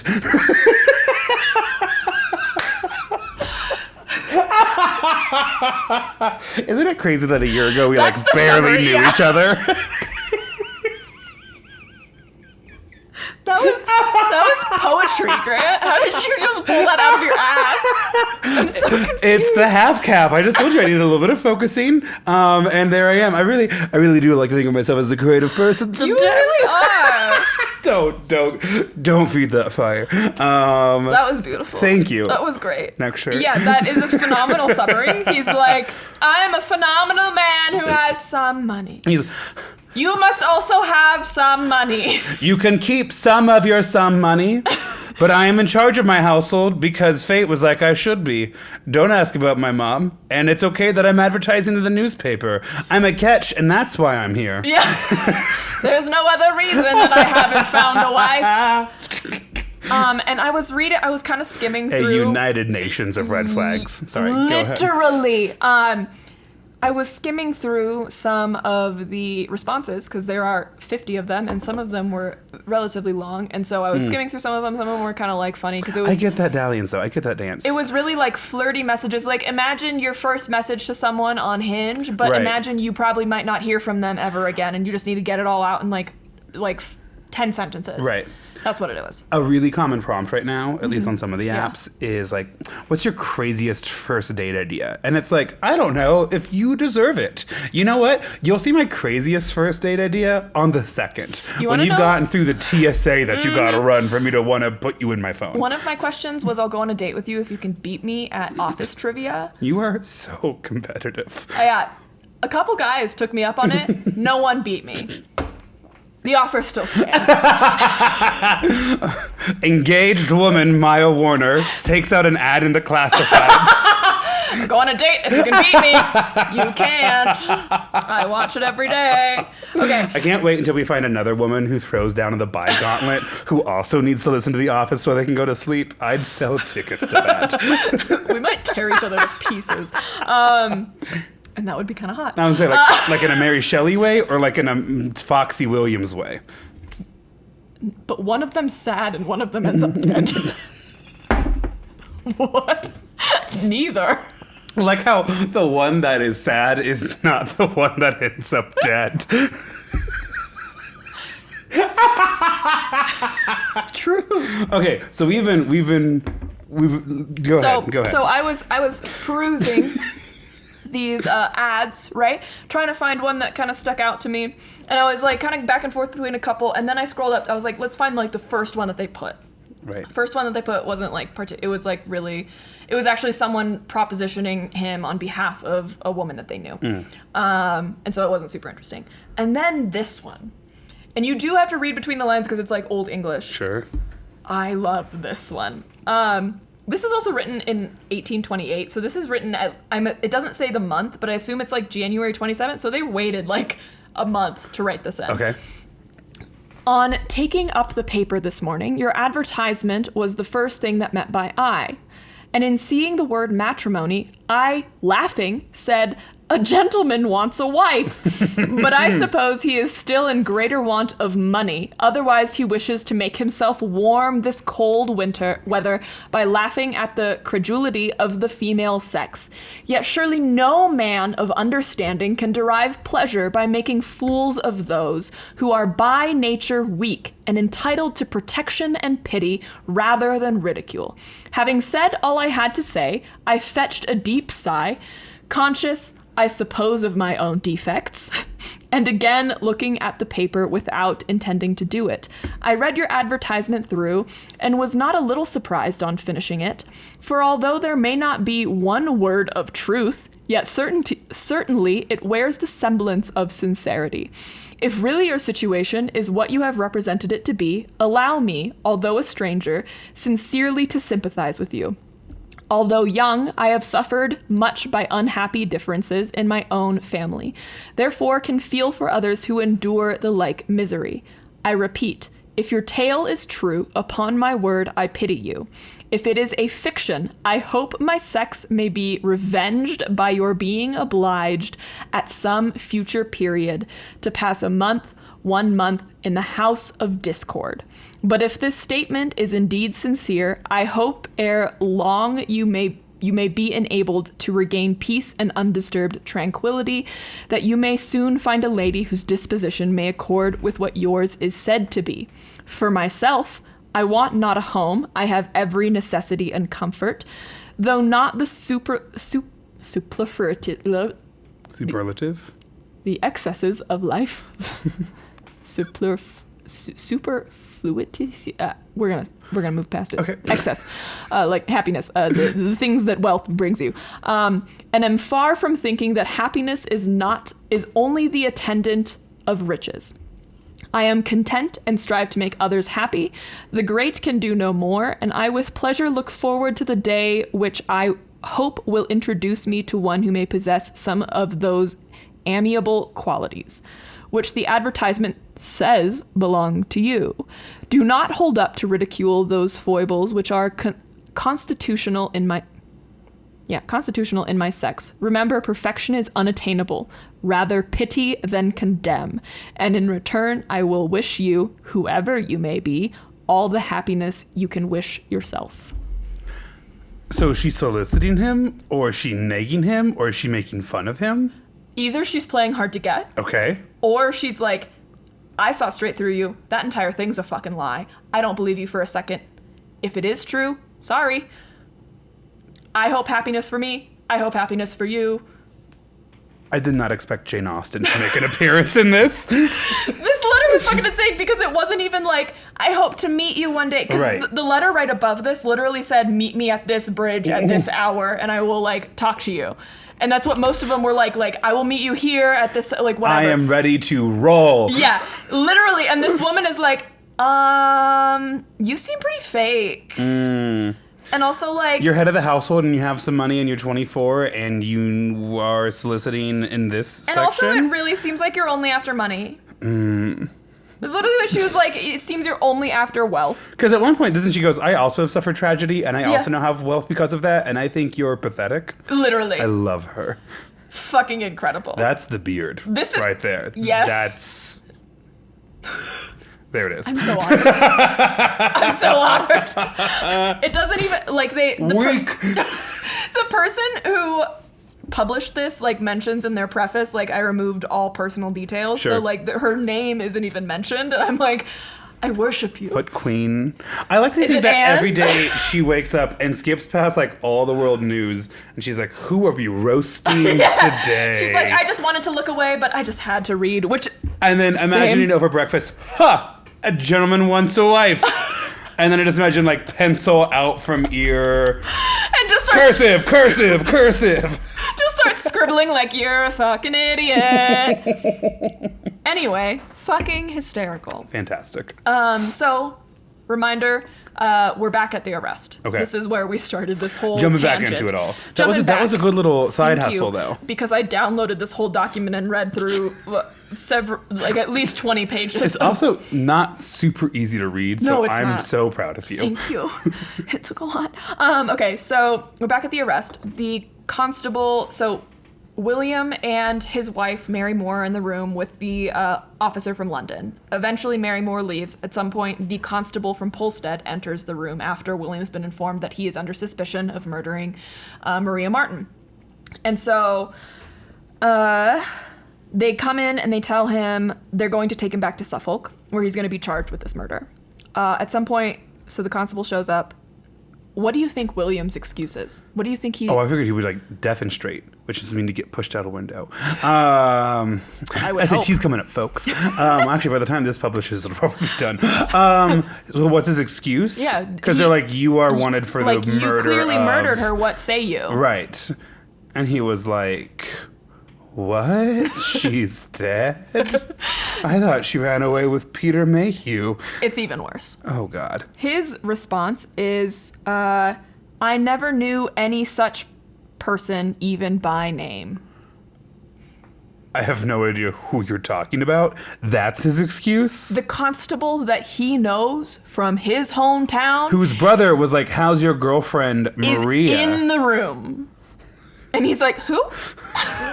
I'm sorry, is the alibi in the room with us right now? Girl, what the fuck are you talking about? That is, by the way, my new favorite mean thing to say to people. I'm saying it all the time. I said it so regularly around my parents when I went back to Nebraska. I think they started to get it at the end. Good. I love it. Good. So he's like, sorry, what? The constable's actual response is, I would think carefully. Oh. Which is so badass. That's also shit I say all the time. I love it. I would really think about what you're going to do here. Carefully. Which is hysterical. I say that shit, and then I also say, oh, no, you're right, I am the villain. I wanted you to put your phone away and stop eating snacks and do homework during the one study hall a week you get. No, you're right. My bad. Enjoy summer school. I would think carefully. Fucking hysterical. The constable, I imagine the constable's just like jaw on the floor. The London officers are looking to him. Well, also, this is the constable, so I bet he was in pubs when Maria and him were together. I bet he's been in the room when they have also been in the room. Also, his brother-in-law is good friends with this man. And aside from all of that, it sounds like the Martin family is relatively known. Well known, It's not a huge community. You have to hire a mole catcher. Exactly. Oh, I put these fake eyelashes on and I keep feeling like they're falling off and it's driving me bananas. I'm never doing this. I haven't noticed, but it's not my eyelids. Thank you. Okay, anyway. So William, despite the warning of, I would think carefully, William continues to insist he had never met Maria, even though he grew up in a tiny town with her and his brother courted her for 4 years. Right. That base. That she has had children with 2 of the men in this family. Yeah, you should at least know of her. Right. You can't say you don't know her. Anyway, William was arrested. Right there, in the boarding hall. Yeah. So they know William's a slippery dude, and so on the way back, he has to be to where he was going to be held for trial. I'm not sure if it was Polstead or the trial actually happens in Bury St. Edmunds. Okay. So I'm not sure where they were going, but on the way back to there, they had to go to an inn, and God forbid they go to the room and there's only one bed. I should have seen that coming. I should have known it was going to end up in some fantasy romance, enemies to lovers again situation with Maia. Absolutely fucking kidding, but there may have actually only been one bed. Remember that story I did about the great Shady murders where there wasn't a jail for the women? So they just put her in the home of one of the detectives? Honestly, I would... Yeah, I mean, if I got a nice home, and that'll nice be bed. No dinner for you, suspected murderer. You get right up there. Okay. Oh no, I don't have to talk to anyone. So one of the detectives, or actually the constable, handcuffs himself to William. Kind of cutting in front of all of those women who wrote in, but whatever. But also handcuff him to the wall. Right. He also maybe now you can't run away without injuring me as well. Handcuff both his hands so he can't turn around and strangle you and run away. I mean, smart, but Wait, also so what really does he dumb. do? What does he do? Oh, he doesn't do anything. Oh, I thought you were gonna be no. and then he attacks. No, it would be really funny though. Right. Okay, so that night he actually writes a letter when they're in the inn on the way to wherever he's going to be held for trial. He writes a letter to his mom to give her a heads up, hey mom, I'm arrested. Right. It might be a little hard. Don't go in the barn. Yeah, it might be a little tough. He also apologizes to her for causing a problem, and also asks her to host his wife and his wife's family and be kind to them. Oh, and by the way, I'm married. Forgot to tell you that. Please be nice to them. They're all coming up for my trial. And please don't forget that please forget actually that I murdered my last love girlfriend. Interest. Yeah. But be nice to this one. She has money. She is married to me. Yeah. And has money. Okay. Mom. Does mom write back? Not that I'm aware of. Okay. It seemed, according to the constable, the only thing he seemed to feel guilty about was that his mom, knowing that where he was probably ending up, that his mom would have lost all of her children. Oh. Yeah. That's kind of sad. Yeah. His brother-in-law, so Mary Moore's brother, asks William how he could be writing the Martin family, saying he was living happily with Maria when he was already living with Mary Moore. Because Mary Moore's family is you are a scoundrel who has now dragged our sister or daughter into this. His response, I shall say nothing about it. So his response is like, you'd actually be shocked what I can live with. His response was like left on red. Like, what? What? Why are you like The this? murder just still doesn't make any sense to me. Oh, and like, it won't. Okay. Like, there's not like a grand reveal there. It's like, and then there was blackmail. Like, it's just... No, we'll talk about was what just, like, he claims happened. a kind, Person well-educated woman. who just wanted him to marry her like Right. he said he He would. promised. Yes. So anyway, they get to Bury St. Edmunds where the trial will take place. Unfortunately for him, the public has already made up their mind. Oh, yeah, I could see that. Yeah. Well, I mean, her 9-year-old brother Thomas is going to be on that. Or sorry, her 3-year-old son Thomas is going to be on it. Yeah, what?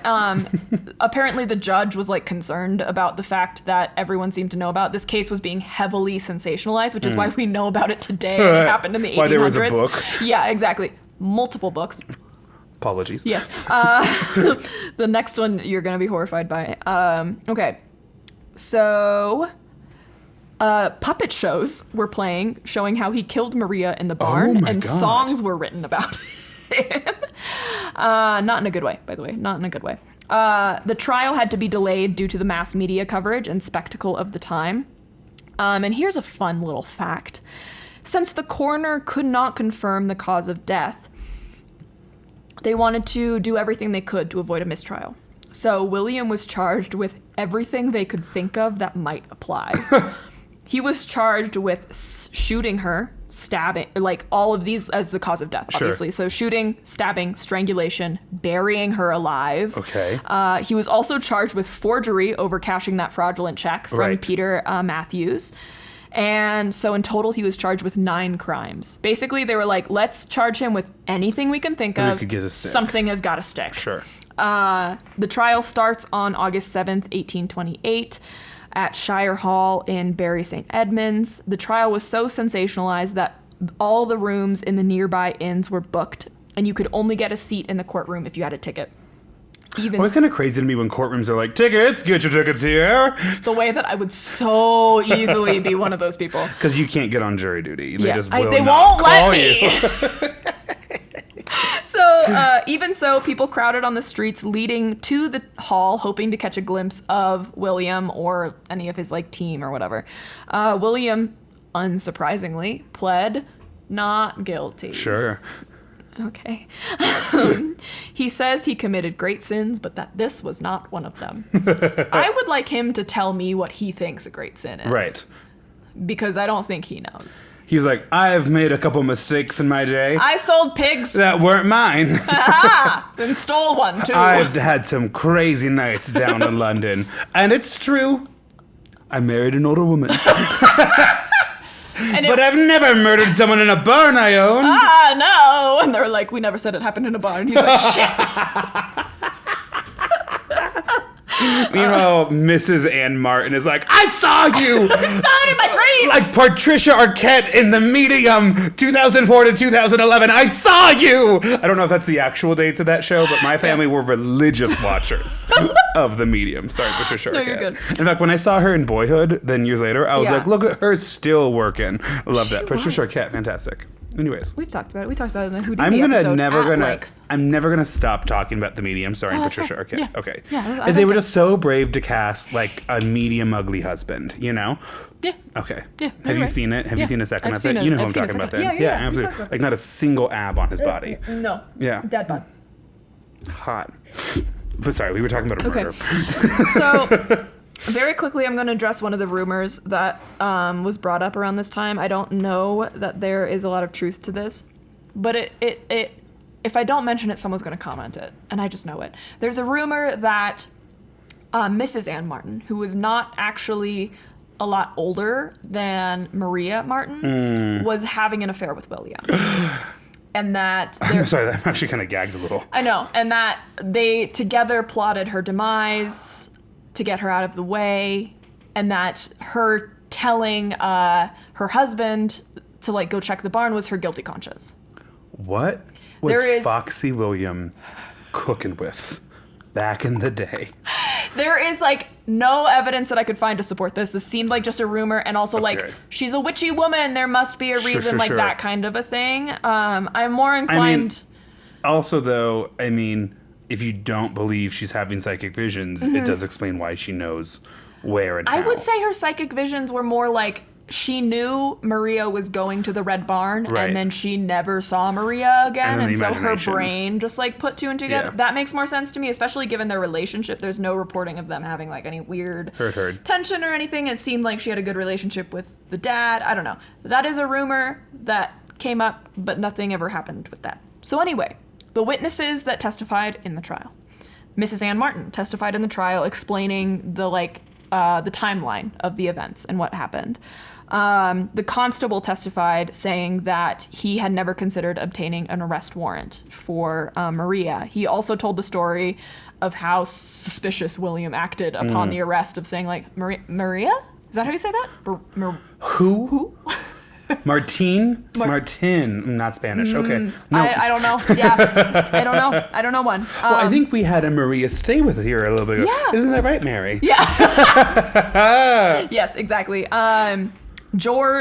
Maria's younger brother, the one that saw William, testified about him seeing William leaving the Red Barn with the pickaxe. At this point, he's like 11, and he's like, is that it? I have to get back to my shift. Yeah. So. Damn. Okay. George, his friend, testifies about William lying about the relationship, saying like when he was definitely like, knows who she is. yeah, he was like, yeah, she's with her ex, you know, that situation. Because it was such a small town, many of the neighbors were also subpoenaed as witnesses. A woman named Phoebe Stows lived in a cottage right next to the Red Barn. She testified that on one day in early May, she wasn't able to remember what date specifically, but William showed up and asked to borrow a shovel. Ooh. And she said, What does a farm not have a shovel? Sorry. I have a shovel. yeah, he's dumb. And she said, well, I only have the one, but it's like really crappy. And he said, any shovel will do for the work I need it for. I just got to dig 18 inches. It's Yeah. not a huge deal. That's suspicious as fuck. I have dug a ditch deeper in the middle of Denver in the middle of night before. Yeah. 36 inches to be This exact. man literally did not care at all. Oof. And then another local man testified that he had been hired by William to sharpen his sword. What? Premeditation, my So dude. he can't even decide how he's going to murder a woman who has done him no wrong. Yes. Yeah, literally. Because he's like, gotta have my gun loaded, gotta have my sword sharpened, and then maybe he Borrowed the neighbor's shovel. And then maybe he was like, he killed her with the pistol and was like, well, I have all these things. Well, let's just do them all. Yeah, part of me does wonder like what that series of events was. What are you talking about? Yeah. Okay, so, and luckily the family is also able to present the letters that William had sent saying that She's alive. she's alive, even though William had said like, burn these letters. They were like, we're suspicious Not gonna of do you, that, we're not right. doing that. The letters claimed that Maria was in Yarmouth, but they did an investigation and like asked the people that he said she was staying with, and they were like, Who? they were actually like, Maria who? Yeah. Well, that was that Spanish girl who stayed with us. Remember from the boarding Martine. home. Exactly. The boy in the weird clothes that always talked like a woman. Okay, so the prosecution argued that William had never had any intention of marrying Maria, and that the tension had been caused by Maria accusing William of stealing the child support money, and also by the child dying, the baby dying. William, however, had his own story. Brought to you by the defense. Sure. His story is that Maria had been in possession of William's pistols ever since they had lived together in Sudbury. And this, in fact, was backed up by several people and the gunsmith who had seen both of these people pick up the weapons. On May 18th, he confirmed he had seen Maria at the Red Barn, but they had gotten into a fight where she had said some, quote, unsavory things to him. And he told her that if that's how she was going to talk to him, they would never be married at all. And he left. Like a gentleman. And then as he was walking away, he heard a shot. And he rushed back, but by the time he got there, she was dead, and so he buried the body. So voila, innocent. So he's like, okay, you caught me. I buried her in a shallow grave in my barn, but I have no idea how she died. I also have no That idea was his how there were defense? stab wounds, or how she was strangled, even though she died So by who a does he say shot. shot her? He says she shot herself. That's the shot she heard. But when he got back to her, she was dead.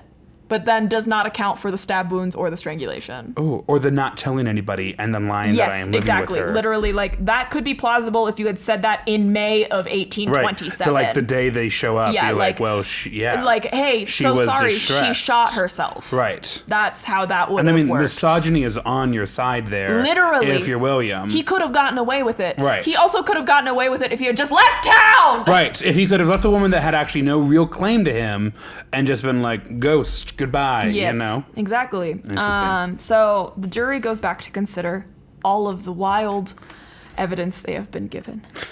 How long do you think they 14 consider? minutes. Close, 35 minutes. Oh, okay, cool. You do have to go through all the evidence. You do. 35 minutes That is can't be good. If you're like just kind of hanging out, 35 minutes, you gotta be like, fuck. You know, because I do believe this man lived in a state of delusion enough to be like, yeah, okay, all right, I think we got him. You know? I think we got it. Yeah, 35 minutes. Guilty. He was sentenced to death by hanging, scheduled for August 11th. So the trial went from August 7th to 8th. A summer execution's so tough. Yeah, it's so hot, man. So out of season. Yeah, so he was given like a couple days before his execution. Just before the hanging, it seems with the encouragement of his wife, Mary Moore, he signed, a full confession. So this is now his story. He admitted to shooting her after the argument, but maintained it was an accident. He said she grabbed him by the arm, and he instinctively grabbed his pistol and accidentally shot her. In the back? She was shot in the back? I'm pretty sure. Also, she was still stabbed and strangled! Right. Like, what? Sometimes when you tell something super funny, or one of our friends do, Yeah. I will punch you in the left arm, because yes. that is more of a reflex. I've never been like Like, on guard, no! bam! That's like so many separate One Mississippi, movements. two Mississippi, bam! Get the fuck out of here. And then he also said he didn't stab her, so miraculously she had sword wounds. What? After you had already buried her? Goodbye. And then he was like, so I did accidentally kill her, and then I intentionally buried her body. But I didn't stab her. And then he was like, and then I ran away. And then I left and then continued to say she was alive for and the that next this year. family grieve and be, you know. He it's the answers not some knowing. questions. Yeah. But a lot of them remain. If you think about his stories purely based on his stories, Right. they like kind of make sense until you think about all the other shit he did. Well, I'm also thinking too, it's like Mary Moore in this situation also has to be such a complicated character because her reputation is now kind of dragged through the mud. Yeah. She's probably not in line to inherit anything. No. Because even though they're married, like whatever is the estates will go to the next male heir. Yeah. Including like any title or anything. And so like that she would go visit him at all. Which is insane. But like maybe she's trying to like salvage any kind of reputation or anything, or like help out the Martin family. Like to be Mary Moore, because also obviously she's not going to be able to be divorced, right? Like they're not going to. Well, maybe they would grant her one, but what a really interesting He's position. gonna die, so Right. she'll be a widow, and that's at least that's not a fallen woman in her world. So at 12 p.m. on August 11th, he mounts the scaffold in front of a large crowd. And it's noted it was shocking how many women showed up to witness the execution. Oh. Because it was an unwomanly... To watch an execution. It was unwomanly to watch, especially a hanging, which was like really unseemly. One woman who was chided for being there said she, quote, had a right to witness the end of the man who had inhumanely butchered one of her sex. Fuck yeah. Yeah. Tell them. And it was also noted that it was like all like higher class women. Like it wasn't just like farmers or anything. It was like It was another mole catcher daughters. Yeah, it was like also upper class. It was affair. society. Yeah. Here I have a picture of that's Was not sure what you're about to show me a picture of. Oh, it's a cartoon. Okay. This That is well attended, and there are a lot of dresses in that cartoon. Hundreds of people witnessing this this hanging. And so it was a very well attended death. Okay, his last words were, I am guilty. My sentence is just. I deserve my fate. May God have mercy on my soul. No, I don't want to have mercy on your soul. His body, this next part is going to get a little gruesome. So Okay. if you have some kids in the car, maybe skip forward, or if you're a little sensitive. Okay, his body was left on display hanging for an hour before being taken into the courtroom, where his chest was cut open for display by the public. And the way it was explained in one of the podcasts I listened to was like this wasn't an opportunity a lot of people had to like see what the inside of a body looked like. And so it was essentially used as like a science class of like, check it out. If you want to see what like where your heart is and what your like stomach looks like. What these God, that smell would be horrific. Horrible. So they peeled back his chest skin, put it on display for the public to display his inner muscles. I'm not like grossed out because it's like, oh no, he lost his dignity. No, it's just I don't like care about that. Yeah. The idea of it. Yeah. It was estimated that around 5,000 people viewed it. The actual numbers, it's like estimated between 7,000 and 20,000. It could be a lot of people viewed this body. His body was then also used in a demonstration for students at Cambridge. They attached a battery to him to show how electricity can contract muscles and how you can make a body move after death. Of all the dead bodies this could happen to, and they're like, watch this.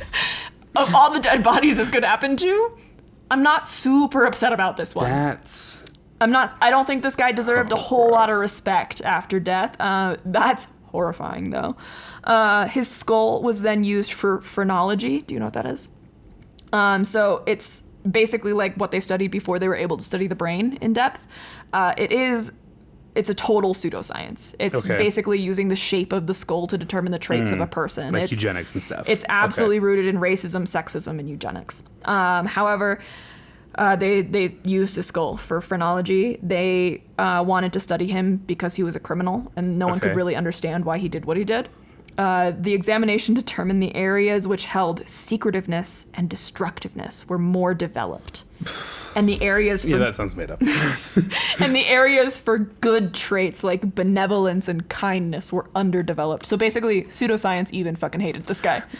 They're like, he was always going to do this. He was bad. He was literally bad to the bone. Yeah, literally. So this is another bit of a trigger warning if you've stopped and heard this. The final part of his body. Sorry, this is really funny to me. The final part, not this next line. The final part of his execution was that his body was flayed. Oof. This part is kind of funny to me. His skin was tanned and used to bind a book. I'm sorry. A book about his crimes called... What? The book is called An Authentic and Faithful History of the Mysterious... First of all, mysterious is the wrong word. Mysterious Murder of Maria Martin by James Curtis, bound in the skin of William Corder. I've just lost what? my episode notes. Okay.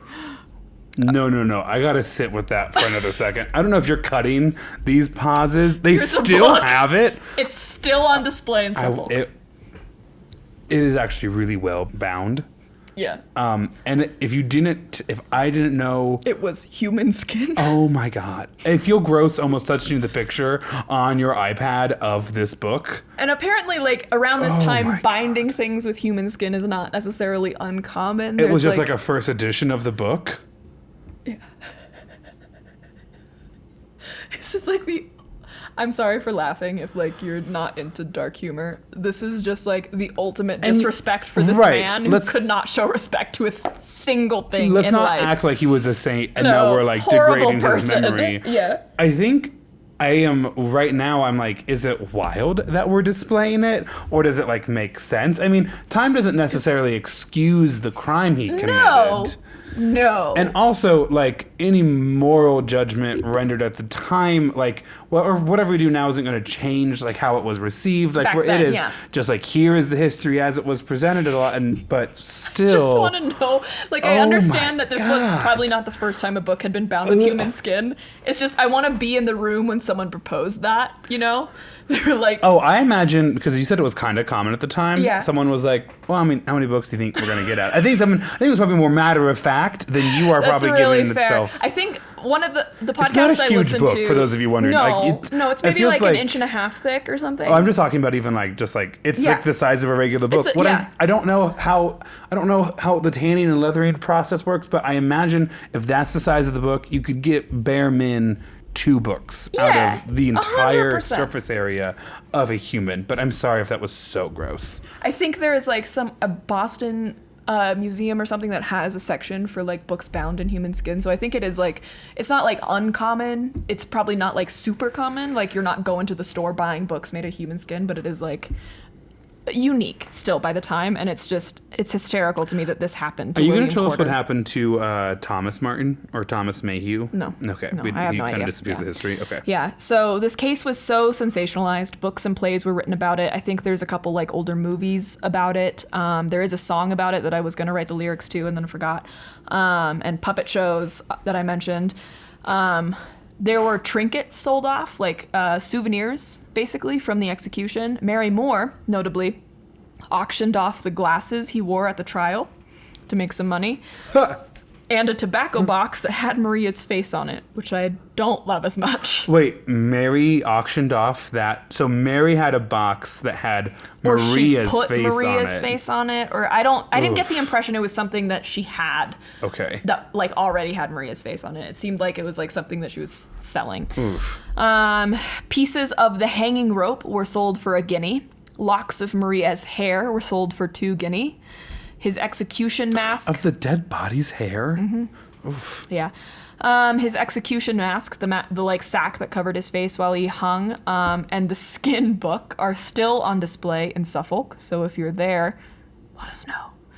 I would like to know what's going on with that. Polstead saw many visitors and souvenir hunters. It's estimated that 500,000 visitors the year of the trial to Polstead to like see the scene of the crime, essentially. The Red Barn was stripped of potential souvenirs, including toothpicks made out of the wood from the barn.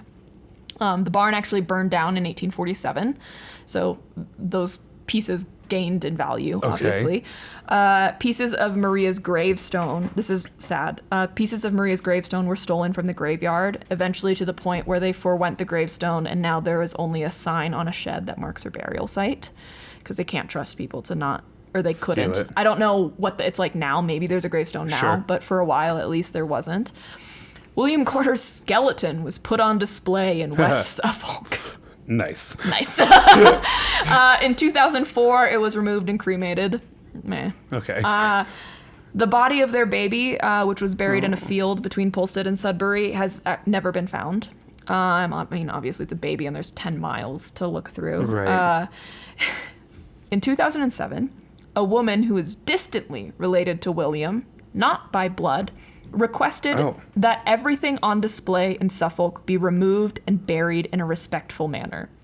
But a man who was more closely related to William Porter by blood said, nah, keep him on display. It's okay as it is right now. And I so love they're family still drama. on display. And that is the story of the Red Barn murder. Well, really well done. Here's my idea for a title. Yes, go ahead. Little Red Lie. Little Red Lie. Sort of like a Or little Men white Will lie. Literally. No, we gotta save Men Will Literally for like a whole series. Yeah. Men Will Literally was one. Prophetic Dreams was another one.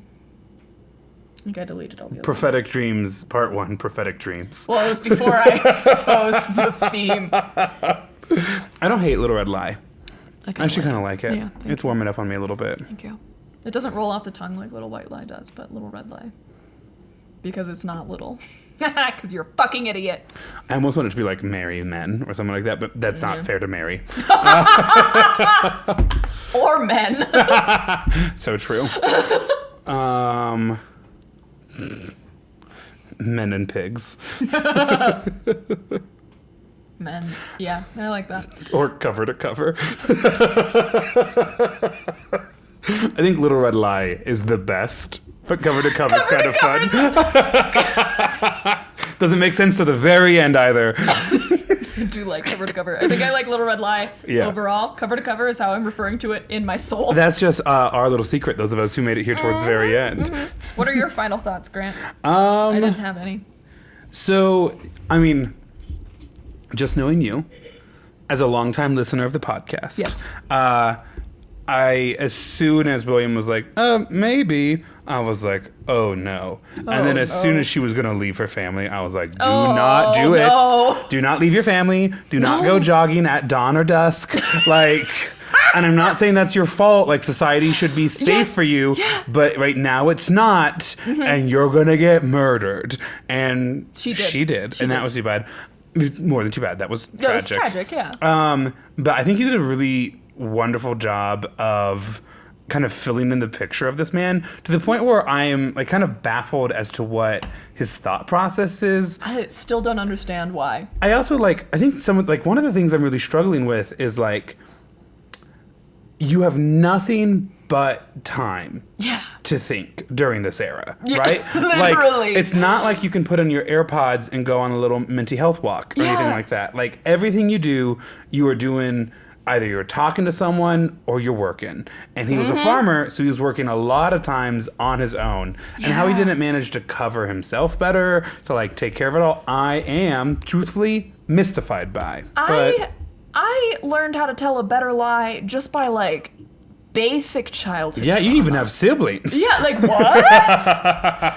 It's just so, especially in the 1800s, man. Yeah. Like, you could get away with murder so easily. Just leave.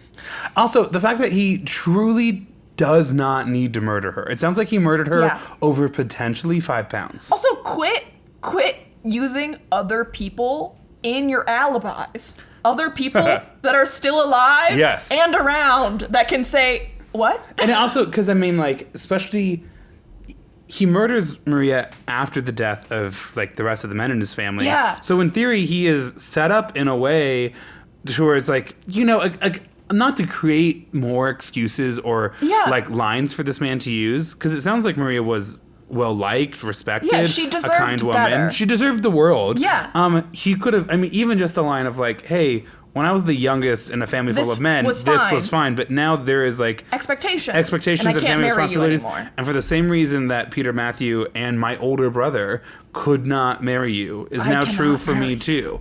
And that's like heartbreaking. Absolutely. But it doesn't sound like Maria is the kind of person that would. I mean, as soon as Peter Matthew was like, "Hey, I'm going to own up to the child that we've created, but this isn't going to be a relationship." He's the only MVP of this story. Story. She was like, got it, cool. I mean, I'm sure there was heartbreak or whatever, but like, then she starts to date somebody else. Yeah. And so, like, she was able to move on and like go on with her life. Also, like, if the story of the constable trying to arrest her was true, I could see a motivation, right? Like, shit, I actually need to get you out of town. But then why still fucking murder her? And it also sounds like murdering her is a far larger crime than like child out of wedlock. Yeah. Especially a child that at that point wasn't alive anymore. Especially she had one living child that she was taking care of. She could have won that case. Or at least like, I don't know, talked her way out of it or something. Like, one way or another, she lives and that's okay. I just think of, to like pull it a little bit towards right now, it's like, sometimes you get ghosted by a person and sometimes you're like, oh man, I wish I would have had an explanation or something. Mm-hmm. And I've definitely been there where it's like, oh, that would have been nice. As a person who has gotten closure once and it did not make me feel any better at all. Okay. Sometimes just disappearing is maybe the better way. Not always, almost never is that actually the best way. Yeah. But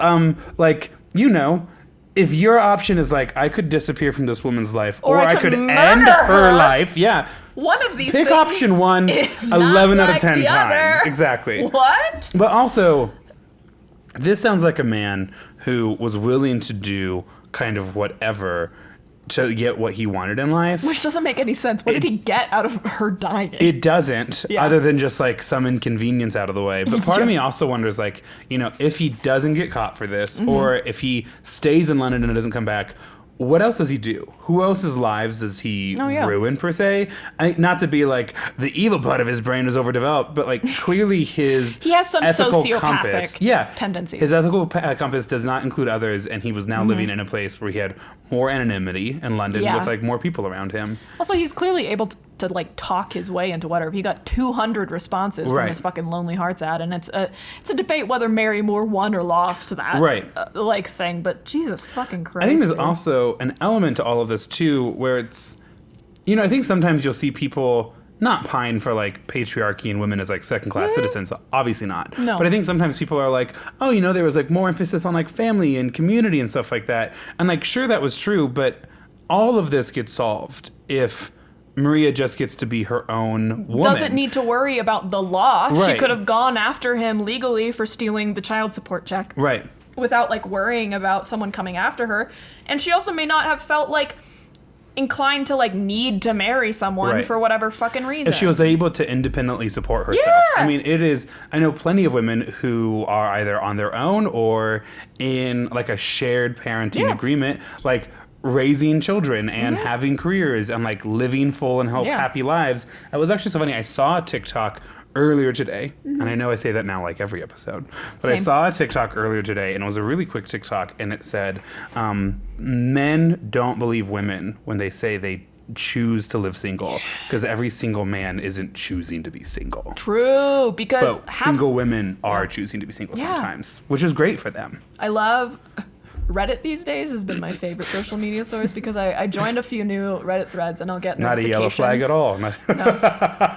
There's like a couple that Casey directed me to, mainly for the podcast, just to like get more Am I the Asshole content. But there's one called like True Off My Chest. Love most that. Unhinged. Shit. They're not looking for your opinion. They just need to say something. And it's just so unhinged. One of them was like True Off My Chest. It was kind of an Am I the Asshole, but not really. And it was like, I was like always complaining about my wife or something. Like him and his wife weren't like doing great together, so they got a divorce. They shared custody of the child, and now he's like realizing how hard it actually is to be an adult. And I think one of the qualms he had with his wife is that she wasn't like doing enough. And so he left her, and now he's like, it's so much to like care for my child and also care for myself. Like, how do I tell her sorry and to like take me back? And everyone in the comments was like, you don't! Fuck it! And if she takes you back, we're disappointed in her. Like, literally, you should have. Like, how was I supposed to know? I was supposed to be an equal partner in all also, of I this. think one of the updates was that like he contacted her and like asked to like for forgiveness and to come back, and she was like, no, life's so much easier now. Why would I do that? I have one last child I have to raise. Literally. Fucking hysterical. Anyway, the 1800s were nuts. This case is nuts. Men will literally do whatever the fuck this was instead of go to therapy. And on the last thing of the to get off my chest, I hope you have a friend group that you can turn to and say, can I be mean for a second? And then everyone immediately puts their phone on airplane mode because they understand the shit you're about to talk is so heinous. You cannot risk even sending a potential voice note, which has never happened in the history of smartphones ever, because of what you're about to say. I have that. I think we have that. Literally, right? I asked you about the cauldron thing. Your first thing was gossip. Yeah, 100%. Gossip was already in mine. Gossip, dalliance, and gin. Yeah. So fun. We just want the tea. Send us the tea. And if you get a chance to say, can I be mean for a second, in front of some chips and queso and a giant margarita, then you have achieved the pinnacle of American life. It's true. And we hope you had fun. Do you want to record the speech or do you want to record the title? I'll do the title. Cool. Well, thank you for joining us tonight, y'all. If you have enjoyed our content, you can find us on basically all social media platforms at Well I Laughed. You can find us on YouTube at Well I Laughed if you want to watch us. You can find additional content on Patreon where we are Well I Laughed Podcast. And you can send in stories. Are we asking for listener stories? Yeah. Will it be too late when we publish this or no, not yet? No, just tell them. I don't know if it'll be too late for this theme, but just for like whatever stories, we'll try and match it to whatever theme. If you have any stories that you want to share, we would like to try and start doing more listener stories in place of Am I the Asshole stories, and we'll still do some on Patreon. We'll still do some if we don't see any that like seem to match the theme. But send us your story. Like I said, Grant and I love the tea. And you can send us that tea and the listener stories to our email where we are wellilaughdpod@gmail.com. Hell yeah, brother. All right, well, now I have more questions to ask you, but that'll have to be for the Patreon. Okay, bye. Bye.